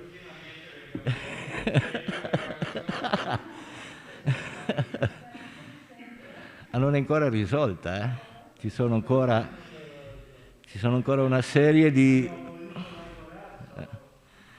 Ci sono ancora una serie di particelle che sono provvisoriamente assegnate, non è ancora aperta, ma era aperta. Quello che ho capito io è che c'è fermento anche solo per questa storia dei bandi PNRR, perché tutte queste questioni sono gestite a regia regionale. Non credo che daranno dei fondi ai singoli per fare questi lavori, ma vorranno gestirli a livello centrale. Questa è un'occasione per infilarsi, vediamo cosa può portare. Credo che a breve avrò altri incontri, sono stato contattato anche dal CSI, adesso dovrei contattare anche un altro funzionario, è una cosa nuova ma ci stiamo... Digitalizzate anche le riviste, dopo le riviste, certo. Documenti di archivio, c'è tutto il mondo invece dei beni demmo-etnoantropologici dove ci sono diversi posti, diverse raccolte, che è quello appunto, le interviste, vecchie foto, altri tipi di domande. Quello è ancora tutto un altro mondo. A noi siamo interessati, io parlo come comune, perché noi abbiamo fatto tante ricerche, anche noi li abbiamo lì in diversi formati, dai mini CD grandi alle vecchie cassette, alle vecchie videocassette. Vorremmo trovare una soluzione per renderle disponibili, quindi digitalizzare, metterle in un supporto informatico, indicizzate, che chiunque può accedere. Questo è il ragionamento, però ha dei tempi e dei costi, bisogna trovare, però stiamo tentando di... ho detto ci siamo anche noi. Bene, allora abbiamo fatto tutti un primo giro di interventi. Io lascerei la parola a chi... Jean-Pierre Bousquier, che ha preso appunti.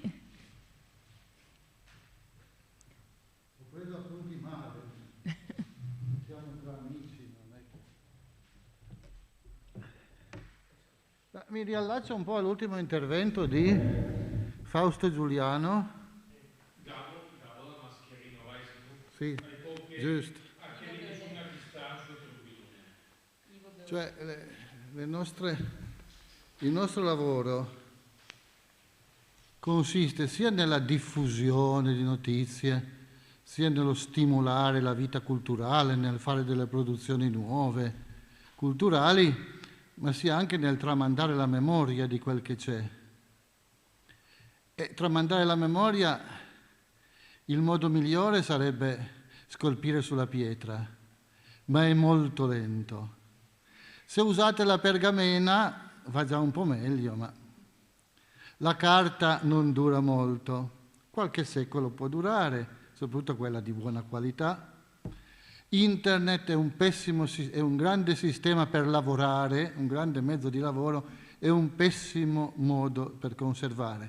Nella nostra esperienza sappiamo benissimo che i floppy, chi riesce ancora a leggere i floppy? Nessuno. Non dura niente. Quindi stiamo attenti che quella roba che mettiamo su internet presto andrà tutta in fumo. Se la mettiamo su internet per diffonderla e però abbiamo la copia su pietra, su pergamena o almeno su carta, va bene. Anche perché poi è difficile accedere a internet. Credo che l'indice del Thème Nouvelle sia tutto su internet. L'aveva messo Bianco e l'amico non lo sa perché poi queste informazioni non girano così tanto. Giustamente dice, ma ci fosse almeno un indice. Credo che ci sia. Io non sono capace di consultarlo, ma Diego mi può. Non aveva messo su tutti gli indici e dei numeri vecchi? Non ti ricordi? Anche perché al pari di me noi non siamo gente che ama giocare su internet, quindi lasciamo a chi ama questi giochi. Abbiamo poi un'altra diavoleria che cura Catalina, che si chiama Facebook, che esce molto di rado perché i tempi suoi ha poco tempo, ma esiste, ma credo che ben pochi lo sappiate, per cui insomma. La memoria è importantissimo conservare per le future generazioni. E se certe generazioni, come giustamente dice Enzo Guyot, se ne fregano altamente, i nipoti di questi, o i figli, o i pronipoti, secondo me saranno molto interessati a sapere qualcosa e non troveranno nulla. Quindi per me è importantissimo che si raccolgano queste cose e, visto i costi, e visto la difficoltà, potrebbe essere Spassi la sede, se Spassi fosse un pochettino più dignitosamente finanziato. E Spassi aveva iniziato una cosa minima, interessantissima, che era la raccolta delle tesi di laurea. Tesi di laurea sul nostro territorio. C'erano quelle buone, c'erano quelle che erano fatte proprio così per prendere il voto minimo di laurea e laurearsi, però c'erano anche quelle buone. A un certo punto, per mancanza di soldi, ho dovuto smettere.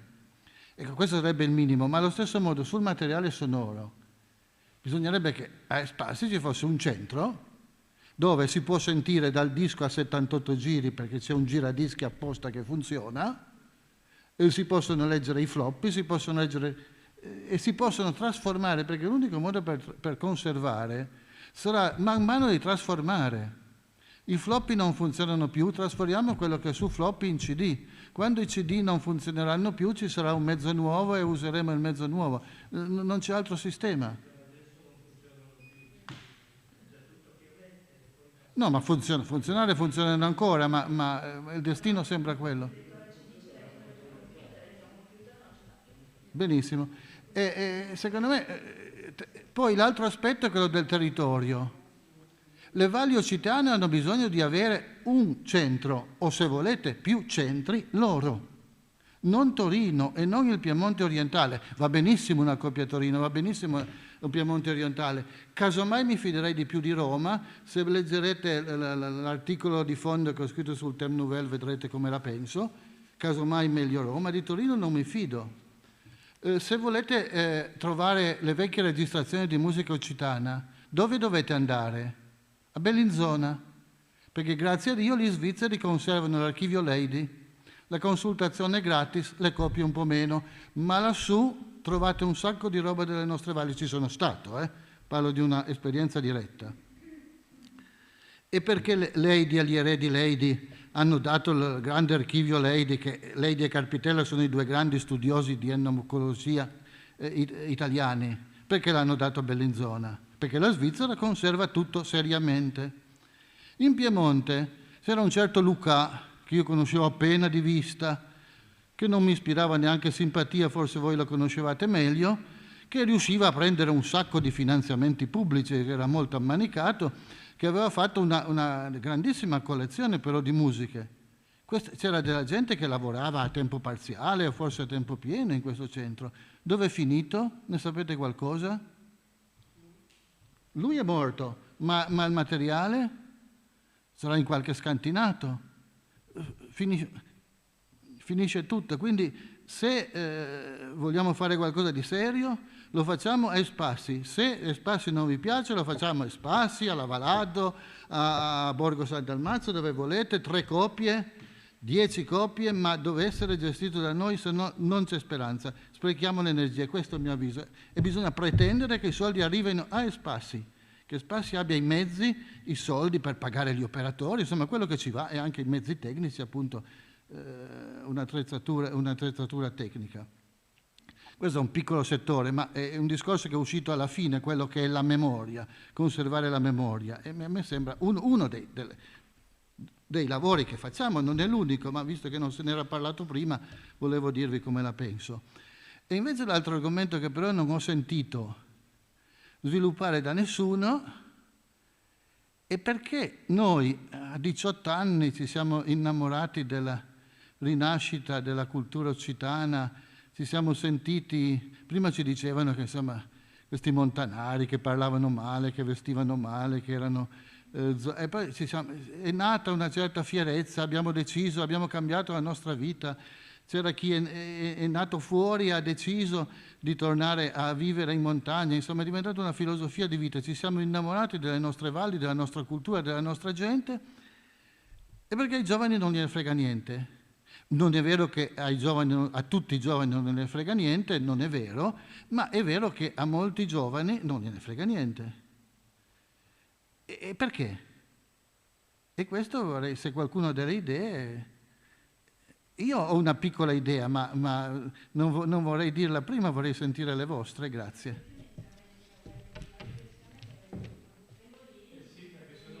Chiedo scusa, io devo chiudere perché ho un impegno. Perché così ti vedono anche quelli che sono a casa. Ringrazio Davide perché sono molti spunti ancora di condivisione, di discussione. Devo purtroppo lasciarvi, ma come si diceva prima, se ci mandate una mail con qualcosa si può fare, anzi è lì un bel inizio di lavoro, di collaborazione tra tutte le nostre realtà. Sicuramente, ti manderemo tutto, noi ti ringraziamo tanto di aver partecipato, magari la prossima volta riusciremo, partendo con un po' più di preavviso, a vederci anche di persona, chissà. Perfetto. Grazie a tutti, un cordiale saluto a tutti. Ciao, grazie Renzo. Ciao, grazie. Ciao. Allora, diamo la parola a Elena. Grazie, Elena Mattalia, da pochissimo tempo collaboro un pochino con il Centro di Cultura Occitana, detto dal Mastro di Castelmagno. Anche grazie al Covid, tutto sommato, che ci ha dato dei periodi in cui abbiamo dovuto, diciamo, fermarci sotto certi aspetti e quindi riordinare un po' tutto l'archivio, e lì ho fatto delle scoperte molto interessanti. Intanto voglio dire che questo incontro lo sto apprezzando tantissimo e oltre le mie aspettative, perché è proprio bello incontrarsi e parlarsi, no? Un po' come nella nostra lingua, quando due ragazzi iniziavano a incontrarsi, a farsi il filo, si diceva a che dia chi se parlum, cioè si parlano, e perché così ci si conosce. Riguardo a quanto si diceva sul disinteresse dei giovani, è parziale, vuoi a volte per caratteristiche personali, perché ho tutt'altri interessi, perché non mi interessa, vuoi anche per caratteristiche secondo me sociologiche, perché i giovani oggi lavorano in un mondo molto fluido, molto dispersivo e diventa difficile organizzare magari anche del tempo personale per queste cose, perché se io ho un contratto oggi qua, domani là, mi sposto molto rapidamente, devo apprendere più cose, più mansioni, il tempo che eventualmente posso dedicare ad altri aspetti della vita, oltre a quelli personali, diventa anche risicato, quindi mi sentirei di non incolparli totalmente. Su questo abbiamo una bella esperienza. Sul prossimo numero della VUS uscirà proprio un'intervista che io e Ezio abbiamo realizzato a un ragazzo che è venuto a insediarsi a Castelmagno a 28 anni, è originario perché i nonni sono di Castelmagno, però lui da Torino, dove vendeva auto, è venuto a vivere su da solo, aggiustandosi con dei lavoretti, un po' lavora in un rifugio come aiuto in cucina, un po' lavora nelle stalle con le mucche e si adatta. Abbiamo molte, diciamo così, speranze, rivestiamo molte speranze su questo ragazzo per cercare di introdurlo, di farlo subentrare un pochettino come forza giovane e anche come visione, perché poi quando noi realizzavamo questo colloquio, questo racconto che ci siamo fatti fare, mi è piaciuto anche il fatto, dicevo, io forse avevo dei preconcetti, dei pregiudizi su certi aspetti che lui ha chiarito, che mi ha mostrato la sua visione, quindi mi sono detta, però io questo aspetto lo vedevo proprio con quella che è la mentalità della mia età, della mia generazione, ma il suo non è di certo da meno, quindi a volte proprio accoglierli, no? Cercare di farli sentire un parte di qualcosa e non fare noi i bacchettoni, gli insegnanti, quelli che la sanno lunga, ma essere un pochettino più disposti ad imparare dai loro, dai giovani, che poi ne hanno di cose da insegnare. Sulla questione che poi si ribadiva anche che Espassi potrebbe essere il luogo ideale per anche un portale informatico dove far confluire poi i vari materiali dei vari giornali locali che ancora riescono a tirare fuori un po' di lavoro. Io conosco Michelangelo da quasi 30 anni e questo la dice lunga su quanti anni abbiamo e confido molto nella sua, diciamo, mente molto produttiva, nelle sue capacità e anche nel suo amore per i nostri territori, per la nostra cultura. E un ultimo aspetto ancora, vedo a volte con un po' di dispiacere, nonostante Spassi con Rosella, io partecipai a uno dei suoi corsi, purtroppo troppo poco perché non è un lavoro facile quello di imparare la grafia. Io l'occitano ritengo di parlarlo discretamente perché l'ho parlato fin da bambina, anche se poi ho perso tanti anni venendo giù in pianura, ma cercare una partecipazione maggiore, perché vedo persone che scrivono una cosa che non è occitana e scrivono anche su giornali della nostra provincia, un pochettino con una tiratura più elevata.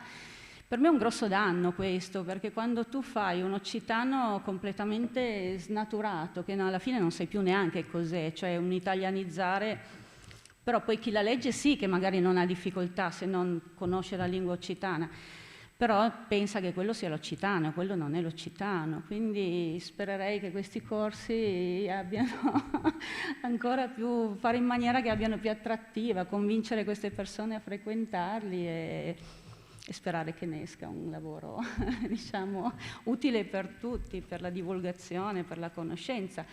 Io in questo momento, domani, riaprirò il Museo di Casa Narbona, approfitto per fare un po' di pubblicità, quindi chiunque abbia piacere di venire a visitare o di far venire persone, lì abbiamo una bella esposizione, c'è praticamente tutta una casa che è stata adibita con i materiali originali recuperati da Narbona, compresa la scuola, quindi abbiamo tutti i banchi della scuola, la lavagna, la cattedra, di cui raccontiamo la storia e finora ha rivestito un notevole interesse. Era stato realizzato una parte di documentario, recentemente uno storico, un ricercatore della Romagna, se non erro, Riccardo Finelli, ha realizzato un Atlante dei borghi fantasma. A noi è già arrivata una copia, probabilmente arriverà, penso, anche ad altri, non lo so come potremmo poi fare per interpellarlo, farlo avere anche ad altri. Ci sono la storia dei borghi fantasma di tutta Italia, però su Narbona c'è stato veramente un bell'interesse, un bel lavoro, una bella collaborazione. Quindi con poche energie si cerca di fare di tutto, però se veramente si riesce a creare una bella sinergia tra territori, credo che questa sia proprio una cosa che, sia dal punto di vista per avere qualche aiuto economico in più, qualche possibilità in più di sfondare, vista questa politica purtroppo triste dei bandi, però sarebbe bello riuscire a farlo tutti insieme. Grazie. Grazie Elena.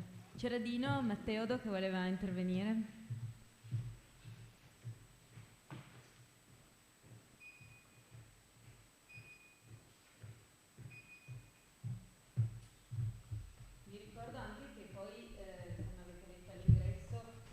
Questa sessione è registrata e poi verrà epurata da pause, tempi morti, e poi verrà messa online, quindi potrete rivedervi, ma soprattutto se qualcuno non fosse riuscito a partecipare possiamo poi condividerlo con quelle cose tipo Facebook, Giambeire, e farlo girare sui siti, così insomma da dargli un pochino più di visibilità. Dino? Buongiorno a tutti. Ma io ritornerei un po' al tema in origine della questione, cioè lo stato dell'arte delle cose. Insomma, tutto quello che è emerso qui oggi non è che una piccola punta di un iceberg che è molto più vasto, ma molto più vasto, è della situazione in cui vivono le valli.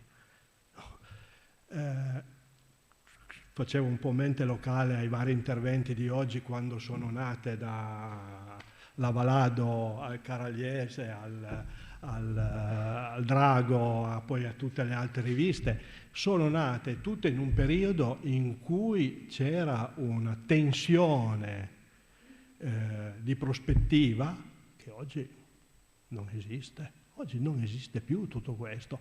Il dopoguerra, con tutti i suoi problemi, ha comunque posto il tema della montagna, nasce negli anni 50. No? Nasce con delle normative, la prima legge istitutiva dei BIM, la nascita dell'UNCEM. C'era una classe amministrativa che ci può piacere o no, ma c'era una classe amministrativa vivace, c'erano i partiti politici nelle valli, si facevano fior di riunioni. Avete ancora visto delle riunioni nelle valli voi? Sono anni che non vedo nulla. Nulla, no? Nulla. Quindi in più per anni c'è stata una crescita di istituzioni e di rafforzare le istituzioni delle valli. Dal 2008 c'è stato un crollo verticale, cioè qualcuno di voi oggi pensa che le unioni siano come le comunità montane? Cioè, credo che su questo siamo tutti d'accordo, sono un simulacro di un po' di sindaci che arrivano lì e si tirano quello che può portare a casa uno o l'altro. Cioè stanno girando un sacco di soldi che vengono gestiti a colpi di 2 o 3 comuni o di un comune solo che prende 20 milioni, non lo metto neanche in discussione, però pensiamo che questo, cioè sempre più è centralismo, sempre più, altro non solo di Torino, è sempre più, tutti i centri decisionali sono fuori, li abbiamo persi tutti. In più, quando tutto questo è nato, c'era anche una forte ideologizzazione della società, che può piacere o no, ma c'era dell'ideologia, c'era della... Oggi non c'è nulla di tutto questo, nulla. Poi non voglio dire che i tempi siano cattivi, i tempi sono molto diversi. Questo è un elemento, poi l'altro elemento è che è cambiato il modo di comunicare, per cui cioè non è che il Drago perde abbonati, il Caragliese perde abbonati, Lusitano Vivo non ne ha mai avuti tanti, ma ne ha persi anche lei quando esisteva. Gli abbonati li perdono i grandi giornali, no? Li perdono enormemente i grandi giornali, no? Perché il modo di, l'abbiamo un po' detto, il modo di comunicare, tutto. Quindi da questa crisi così non si esce, si va a consunzione, nel senso che i collaboratori, i redattori e i lettori muoiono e poi finisce, no? Poi finisce. Così come non ha nessuna prospettiva. Secondo me è inutile che ce la smeniamo più di tanto. In realtà io quello che vedo è che il mondo come sempre va avanti e la situazione poi pratica delle valli non è così cattiva, non è così cattiva, perché a fronte di un governo, se vogliamo usare la parola che è tipicamente occitana, la governance, no, delle valli, che è sparita o che comunque è molto debole, molto molto debole, la gente, cioè, rispetto alla mia generazione in cui il messaggio che mi arrivava dai miei genitori era studia e vai via, oggi no, oggi no. Oggi l'agricoltore si sposa, cioè trova facilmente una compagna, cosa che non era proprio scontato prima, no? Ci sono dei giovani che partono, vengono, piantano casino, non piantano casino, però insomma c'è una tensione. Il problema è che non siamo in grado di rispondere a questa tensione, non abbiamo più nessun strumento, neanche di comunicazione, perché non siamo adeguati al sistema di comunicazione, a meno che mai abbiamo un governo del territorio, e questo è un problema che davvero ci si dovrebbe porre, perché come abbiamo fatto in 10 anni a perdere tutto. No? Cioè un colpo, cominciata la legge finanziaria del 2008, io l'ho vissuta sulla mia pelle, me la ricordo come fosse ieri sta roba. No? 2008 il governo Prodi dice ma potremmo sopprimere le comunità montane. Abbiamo fatto una manifestazione a Roma che insomma l'abbiamo fatta, ma era così, no? Quell'anno l'abbiamo più mentacunà. No? Poi chi avrebbe mai immaginato che la regione dove era nato tutto, perché qui è nato tutta la rivendicazione sulla montagna, qui in provincia di Cuneo, in Valsesia, questa regione in un colpo ha detto va bene, le sopprimiamo le comunità montane, facciamo nascere delle unioni, i sindaci sono liberi di unirsi o non unirsi. Oggi vedo che 2 o 3 comuni della Valle Po chiedono di andare con l'unione di Peveragno e Boves. Te fai piacere? È così, no? Qualche problema c'è, qualche problema c'è su tutta questa questione. Io non so chi prenderà in mano questo, se qualcuno lo prenderà ancora in mano, ma certo che il risultato è lì, milioni di euro che arrivano, il disastro nella gestione. L'ha ricordato prima quello del Caragliese, insomma, leggo, io sono molto fuori dalle cose, ma mi informo, no? Leggo che aree interne, no? 10 milioni di euro, 600.000 euro spesi dopo 10-12 anni. 10-12 anni, cioè il disastro più totale, secondo me. Comunque, va bene. In realtà c'è un tessuto, si va ricreando ed è quello che ci dobbiamo risolvere. Se parlo occitano o non parlo occitano, è solo più, non è ancora lì il tema oggi. Oggi il tema è creare comunità, perché se no questi giovani, queste famiglie che arrivano, se non trovano comunità nei paesi, ma perché devono stare lì? No. E quindi creare comunità vuol dire mettere assieme la gente, trovare dei momenti di socializzazione, vuol dire in cui il tema occitano o culturale, quel che volete, è uno degli elementi, perché se non trasmettiamo un po' di memoria storica a queste persone che vivono, non costruiranno mai il paese.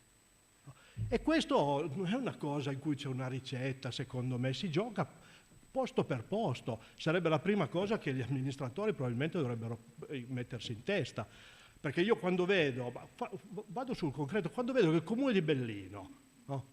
Che è un'amministrazione che tutto sommato ho sempre molto stimato, no?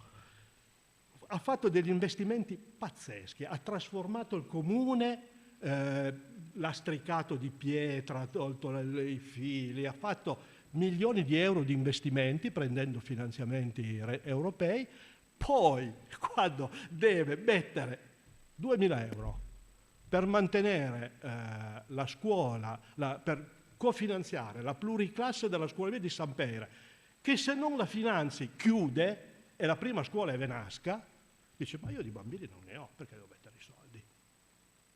No? Allora, perché hai fatto tutto il resto? Cioè, io me lo chiedo, io francamente lo chiedo. Se tu non li metti oggi che non hai bambini, vuol dire che non penserai mai più di averne dei bambini. Questo è fuori discussione, mai più.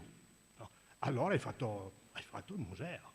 Fatto il museo a cielo aperto che d'estate gira e durante l'anno chiude. Ed è un peccato perché, per esempio, a Bellino non è che non c'è socialità, perché l'associazione di Pasteur de Blins fa delle cose davvero interessanti. È riuscita a ricostruire una fiera che non è una fiera del mangia e bevi, no? È una fiera in cui centinaia di capi di bestiame scendono non in piazza ma nei prati, in cui la gente delle valli, della Valle Baraita, ma delle valli si ritrova, cioè dei momenti in cui c'è comunità. Quindi secondo me il tema vero sarebbe ripensare tutto questo con criteri nuovi. La comunicazione, ma la comunicazione non è più una carta scritta, è inutile che ce la raccontiamo, cioè, bisogna secondo me rientrare un po', cioè avere la capacità di dialogare un po' col mondo dei giovani e avere degli strumenti veloci di comunicazione, perché quello che ci piace a noi è quello.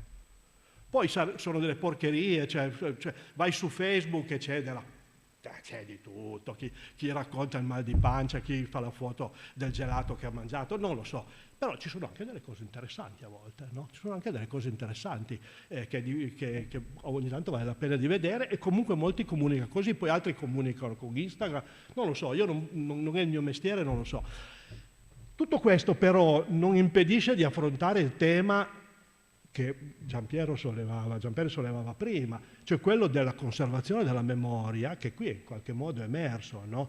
Perché se non la conserviamo non ce l'abbiamo, questo è fuori discussione, no? Quindi, e questo non chiede troppi centri, Noi dovremmo intanto fare esperienza dell'associazionismo non solo cittadinista, ma quello cittadinista in particolare, che ha brillato per la scissione dell'atomo.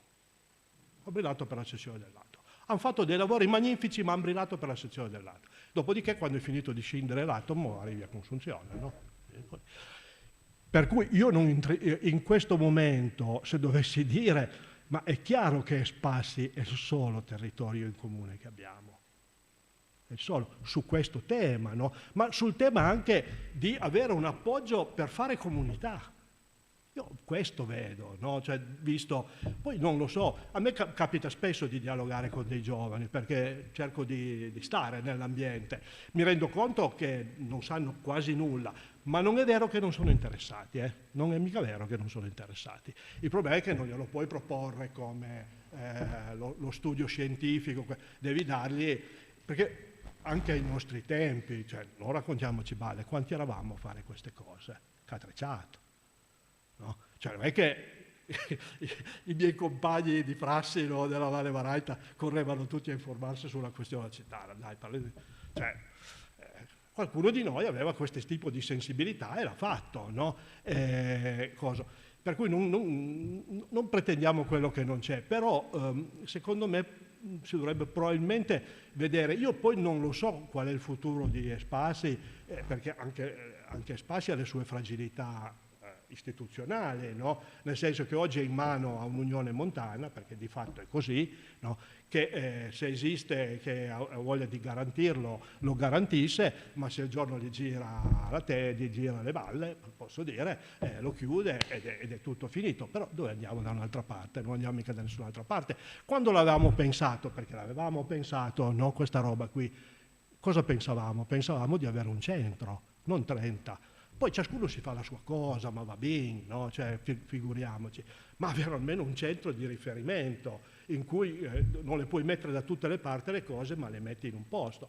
Qui il centro c'è, cerchiamo di difenderlo a questo punto, no? Non lo so, io la vedo, se volete, anche molto da fuori, perché io sono uno che è arrivato all'età di 70, anche un po' prima dell'età di 70 anni, ha detto, non che voglio fare e faccio, ora basta, voglio fare qualcosa che mi piace diversamente. Però questo non mi impedisce di pensare, non mi impedisce di guardarmi attorno e vedere cosa si passa, no?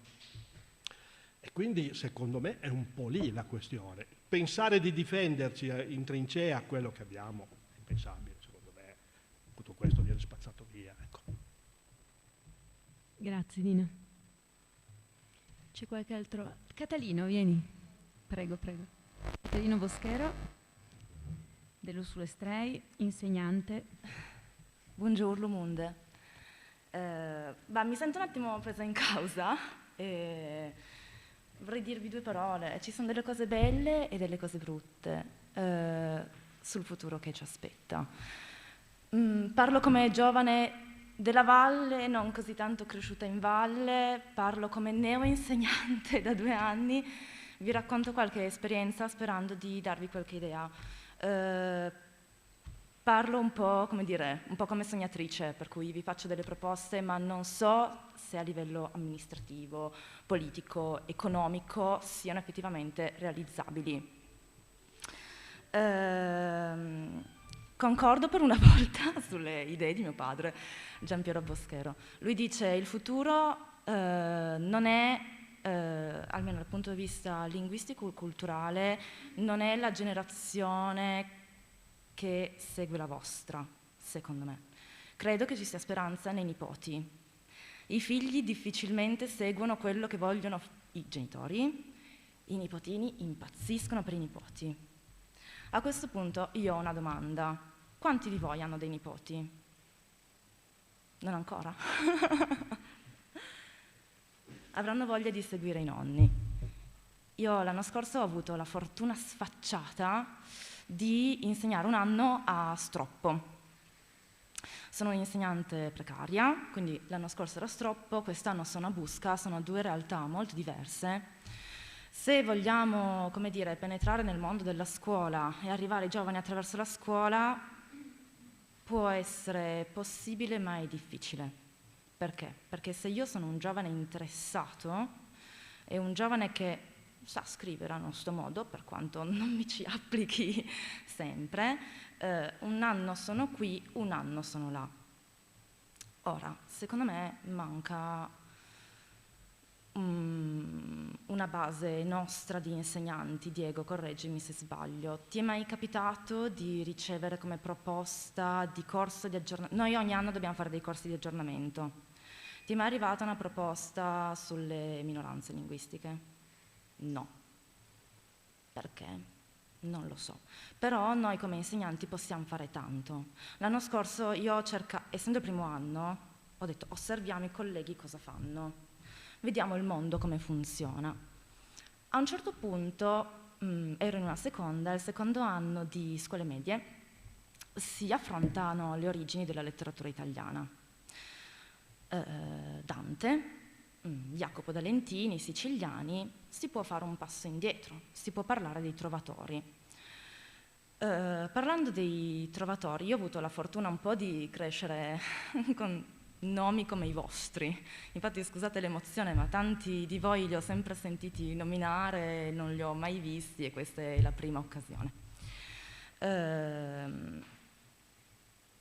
Trovatori, benissimo. Come fare a far approcciare i giovanissimi ai trovatori? È una roba tosta. Io ho paura di approcciarmi ai trovatori. Ho studiato lettere e ho scritto 2 tesi di filologia romanza, però ho paura. Facciamo un esperimento.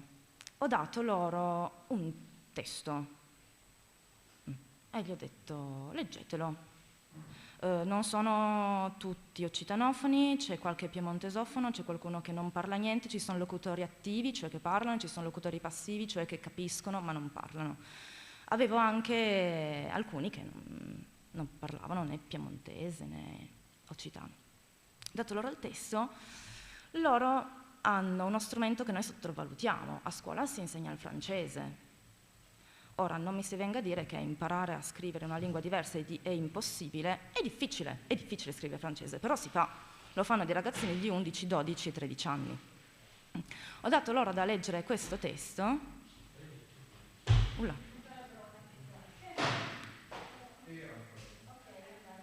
Fu.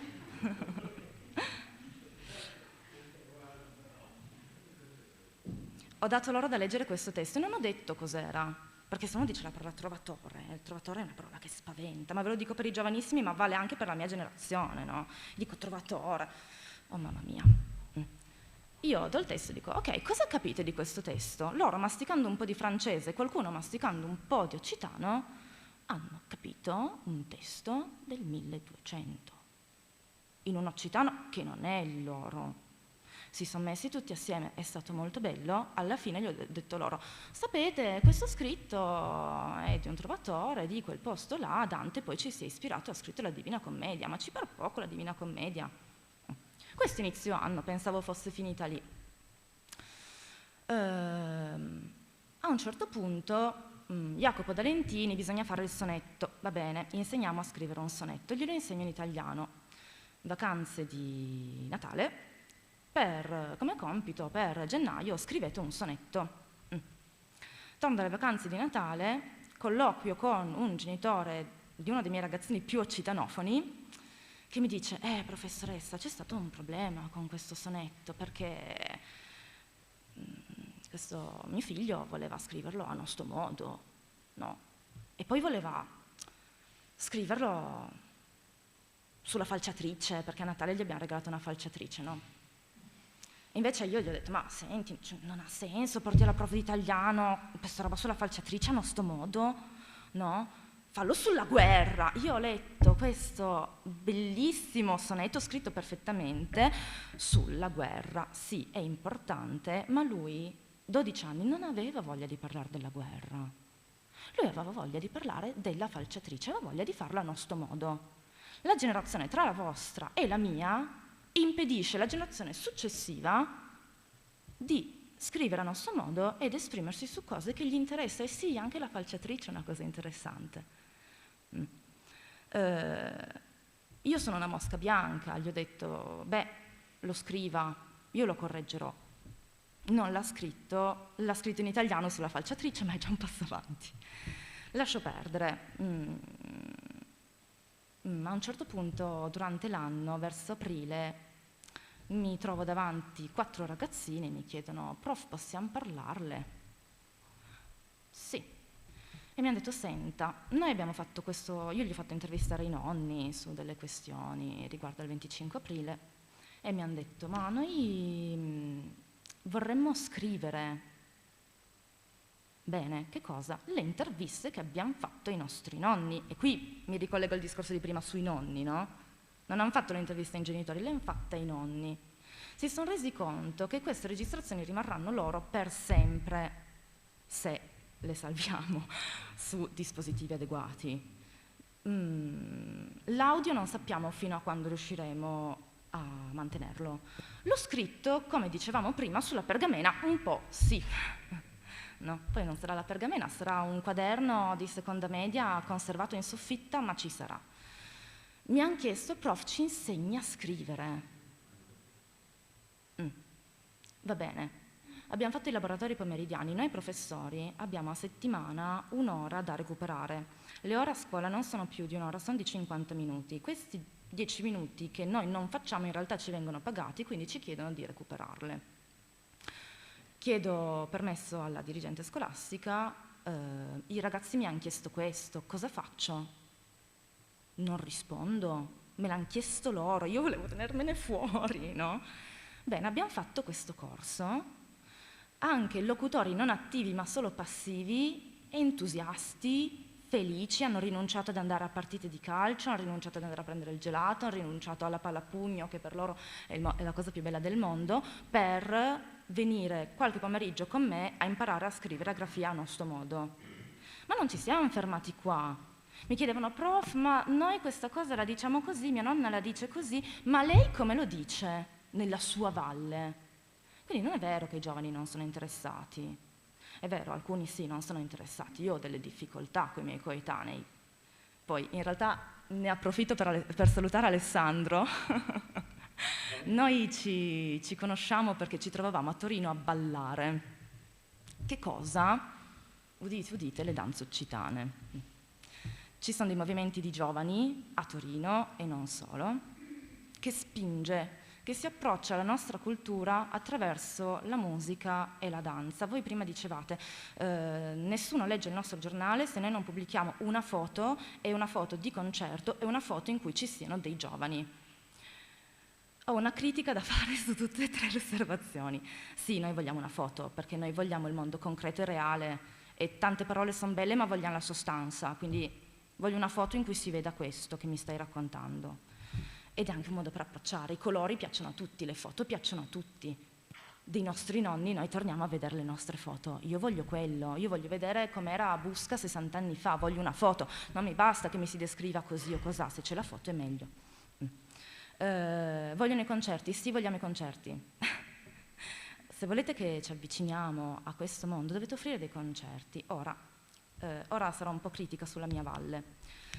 Prima del lockdown c'è stato un giorno, un'estate caldissima con tantissimi balli.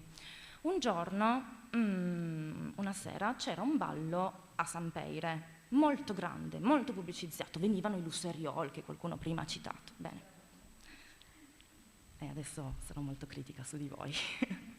C'erano dei giovani suonatori nostri amici, il fratello di Cristina Levet, che ha un gruppo, che suonava su a Chianale, molto meno pubblicizzato.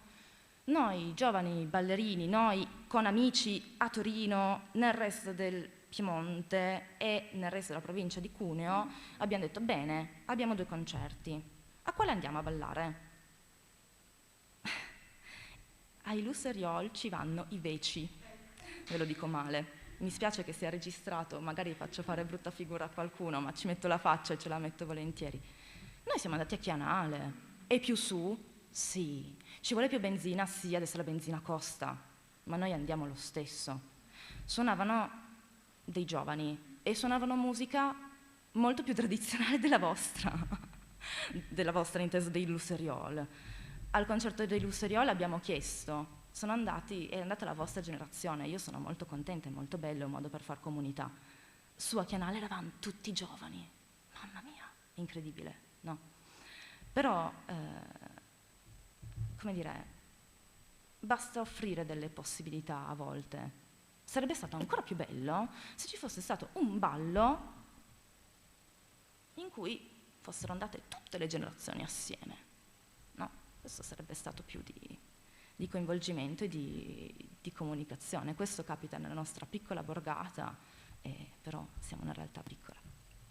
Altra cosa, i giovani chiamano i giovani.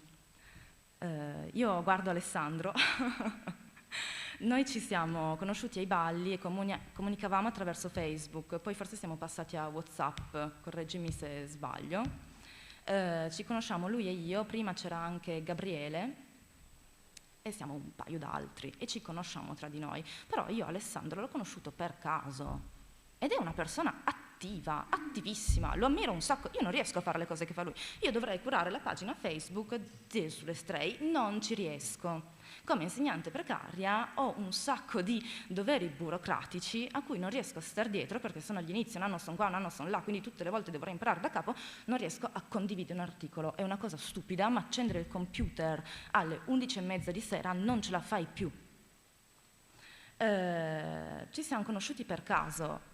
Adesso voi siete qua a creare una rete vostra. Quando è che noi creiamo anche una rete? Con voi? Senza di voi? Non lo so. Parliamone. Avete qualche idea? Per coinvolgere giovani ci vogliono altri giovani. Sì. Abbiamo bisogno di parlare tra di noi anche in via telematica, come si diceva dalla Val Chisone. Benissimo. Su Facebook, se io condivido qualcosa, la mia generazione non lo vede più. Ve lo dico. Sul Facebook ci siete voi. Mio papà non c'è, però ci siete voi. Che condividete qualsiasi cosa, è vero, ma la mia generazione non usa più Facebook, per me è faticoso aprire Facebook, non ho più voglia di aprire Facebook e vedere, insomma, sempre le solite cose o le discussioni. Noi siamo su Instagram, i giovanissimi su TikTok. Ora TikTok è un capitolo di cui non mi curo perché non lo conosco. Instagram si vuole delle foto, si vuole la comunicazione veloce, ma in realtà sotto c'è un sacco di spazio in cui scrivere. È gratis. Ora, sono d'accordo sul fatto che voi possiate non aver voglia di imparare a usare Instagram o TikTok. Io non ho voglia di imparare a usare TikTok. Ma esistono, sia a livello di scuola superiore, sia a livello di università, delle possibilità di chiedere aiuto ai giovani. Credo in maniera gratuita, forse Spassi ne sa più di me. Alle superiori adesso è richiesta l'alternanza scuola-lavoro. Perché le associazioni non possono proporre di assoldare gratis qualche giovane di qualche istituto grafico, di qualche liceo? Mettiamoci tutti, qualche ITIS. Chiunque ha un cellulare adesso, chiediamogli come si fa. Diciamo, senti, io vorrei provare a condividere questo articolo e questo articolo. Sono già stati pubblicati 15 anni fa, è andato sold out, non abbiamo più copie da vendere, rendiamo gratis queste cose per i giovani. Ci sono delle foto su queste riviste, usiamole, no? Usiamo i giovani per comunicare coi giovani, però credo che ci debba essere una collaborazione tra le associazioni e le scuole, perché il giovane deve fare l'alternanza scuola-lavoro, non ha tanta scelta, credo, Diego, no, bisogna farlo, sono delle ore che ogni studente deve fare.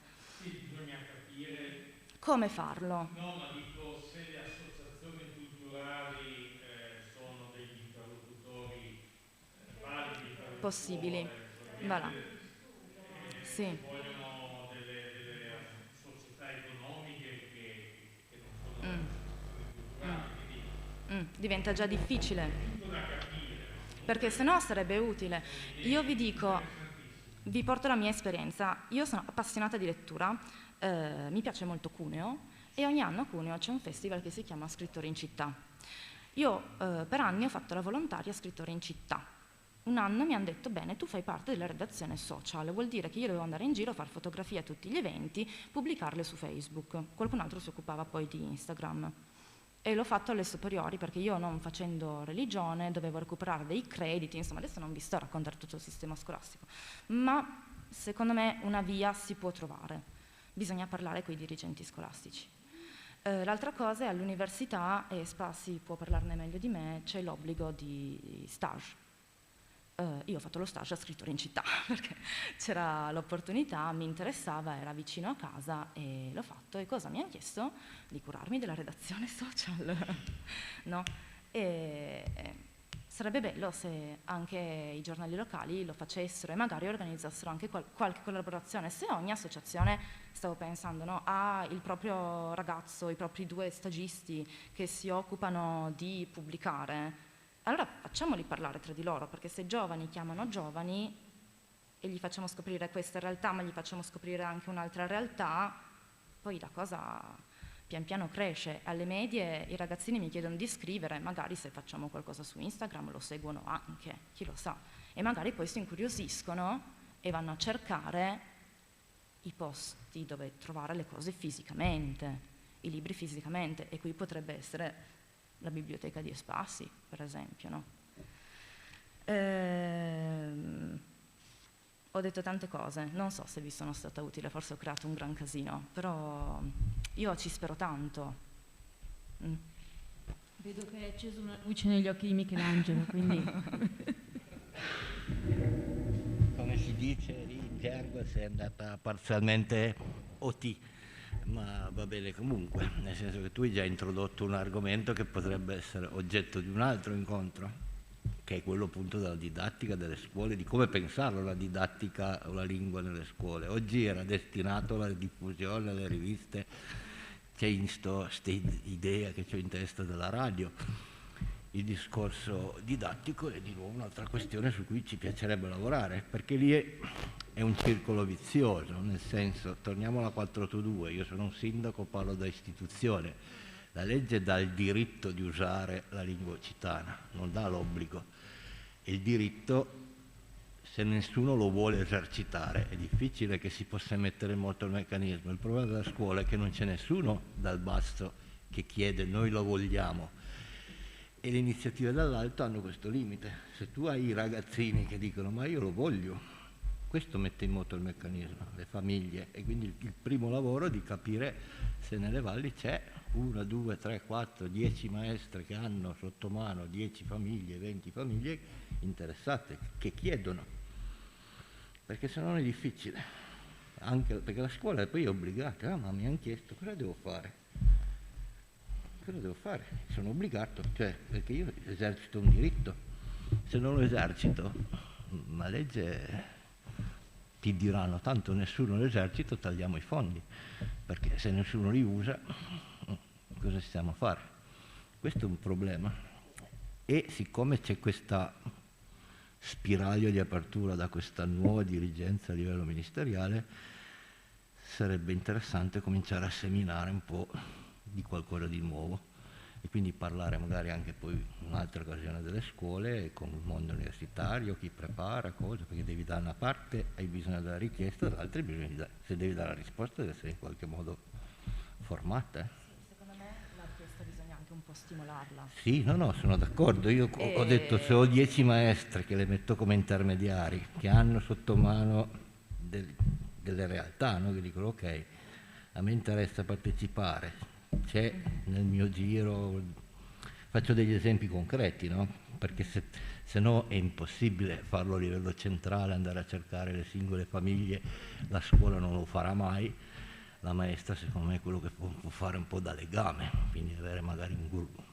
Questo è un po' un ragionamento, sì, no? È anche vero, credo che conosce i bambini. Io lo dico perché io nel 98, da sindaco allora, prima della 482, con una scuola elementare sussidiata a Celle Macra, abbiamo fatto un progetto europeo, quindi fondi da Bruxelles, senza intermediari, con la lingua occitana, con quaglia, con testo teatrale, e secondo me in quell'occasione, in quei 2 anni in cui abbiamo fatto queste forme di gestione a Celle con 6 bambini, abbiamo seminato quello che adesso Celle, perché quelli sono lì, hanno 6-7 famiglie con dei bambini che adesso che avrebbero bisogno di nuovo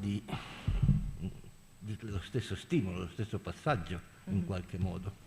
Sì, io pensavo anche allo stimolo che possono dare i giornali sia alle testate piccole che scrivono a nostro modo, sia ai giornali come Il Drago, no? A Dronero c'erano delle copie che ci arrivavano, i ragazzi leggevano volentieri.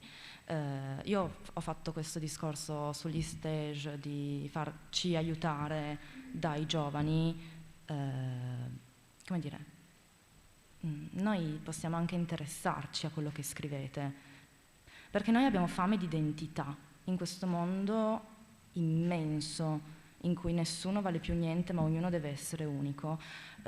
I giovani sono un po' spersi, non so, io guardo i miei amici o le persone che ho incontrato all'università, hanno fame di identità, è un po' quello per cui certi torinesi si trasferiscono nelle nostre valli. Sono venuti dei miei amici in questi giorni e mi hanno detto: ma perché non ci trasferiamo qua? Si sta bene, no? C'è fame di qualche riferimento e queste riviste possono dare un riferimento, possono essere un punto di riferimento, e Spassi può essere un punto di riferimento. Bisogna venirsi un po' incontro, nel senso che io giovane magari ho voglia di sapere, ma magari tutta una rivista, tutto un libro non riesco a leggerlo tutto subito, come approccio iniziale, voglio dire. Magari un articolo su Instagram un po' breve, un po' rielaborato, un po' tagliato, con degli spunti, che mi dice: se vuoi approfondire vai sul sito o compra la nostra rivista, o trova la nostra rivista alla biblioteca XYZ, magari ci si interessa di più. Bisogna venirsi un po' incontro tra generazioni, secondo me. Grazie Catalina. Ci sono degli altri interventi, qualcuno che vuole intervenire, se no volevo dire anche una cosa io, che mi pongo come generazione di mezza età. Sicuramente sono partita più pessimista, perché come dici tu Catalina, adesso non sono tanti i giovani, ma quando l'ho fatto io non c'era quasi nessuno, e quindi devo dire che sono più fiduciosa, nel senso che, come dice Dino, il tessuto forse c'è. Ieri sera avevamo qua una serata di cultura locale, avevamo 50 persone con 30 bimbi e 20 genitori, abbiamo lasciato fuori 30 persone. Abbiamo seguito quest'anno un progetto di plurilinguismo e pluriculturalismo, perché ora la nostra società è questa, non è soltanto la società bilingue italiano-occitano, ma è una società plurilingue. E se ben comunicato, a seconda dell'età della fruizione, dai più piccoli ai giovani, agli âgés, se comunicato con lo strumento giusto, con il linguaggio giusto, secondo me si trova sempre nell'interlocutore l'interesse. Bisogna appunto solo avere l'elasticità mentale e la preparazione scientifica per saper calibrare la propria comunicazione in base a chi ti trovi di fronte, no? E quindi secondo me anche in questo c'è speranza per le nostre riviste. Probabilmente va cambiato il metodo di comunicazione, quindi forse passeremo tutti al digitale, Però ogni rivista ha la sua nicchia, no? di riferimento che magari cambia per interessi, per attitudini, anche per età, ma mi sento così di essere un po' più speranzosa, nel senso che forse a volte parlo per la mia generazione, non c'è stato tanto, che forse è quella che ha più peccato, che è quella più carente, no? Quella che manca di più all'appello, perché forse non c'è stato comunicato bene, forse. Adesso secondo me tutto sommato c'è più difficoltà, ma c'è più sensibilità. Il fatto stesso che oggi noi siamo qua a discuterne, a parlarne, a cercare il sistema per continuare a parlarne, a tramandare i nostri saperi, la nostra lingua, mi dà fiducia. E poi vi invito a leggere Beio Beio, che parla di chi da Torino vuole tornare a vivere in montagna, no? E non prendiamo esempio ovviamente da Lorraine, però effettivamente secondo me appunto anche chi oggi ritorna a vivere in montagna ha bisogno, come diceva Dino, di trovare un tessuto che gli racconti che non siamo solo la bella cartolina oppure come si stava bene, no, ai tempi di... E per cui dobbiamo forse riorganizzarci in questa nostra comunicazione, ma volevo lasciarvi così con una nota di speranza. Se c'è ancora qualche contributo, Diego, vieni.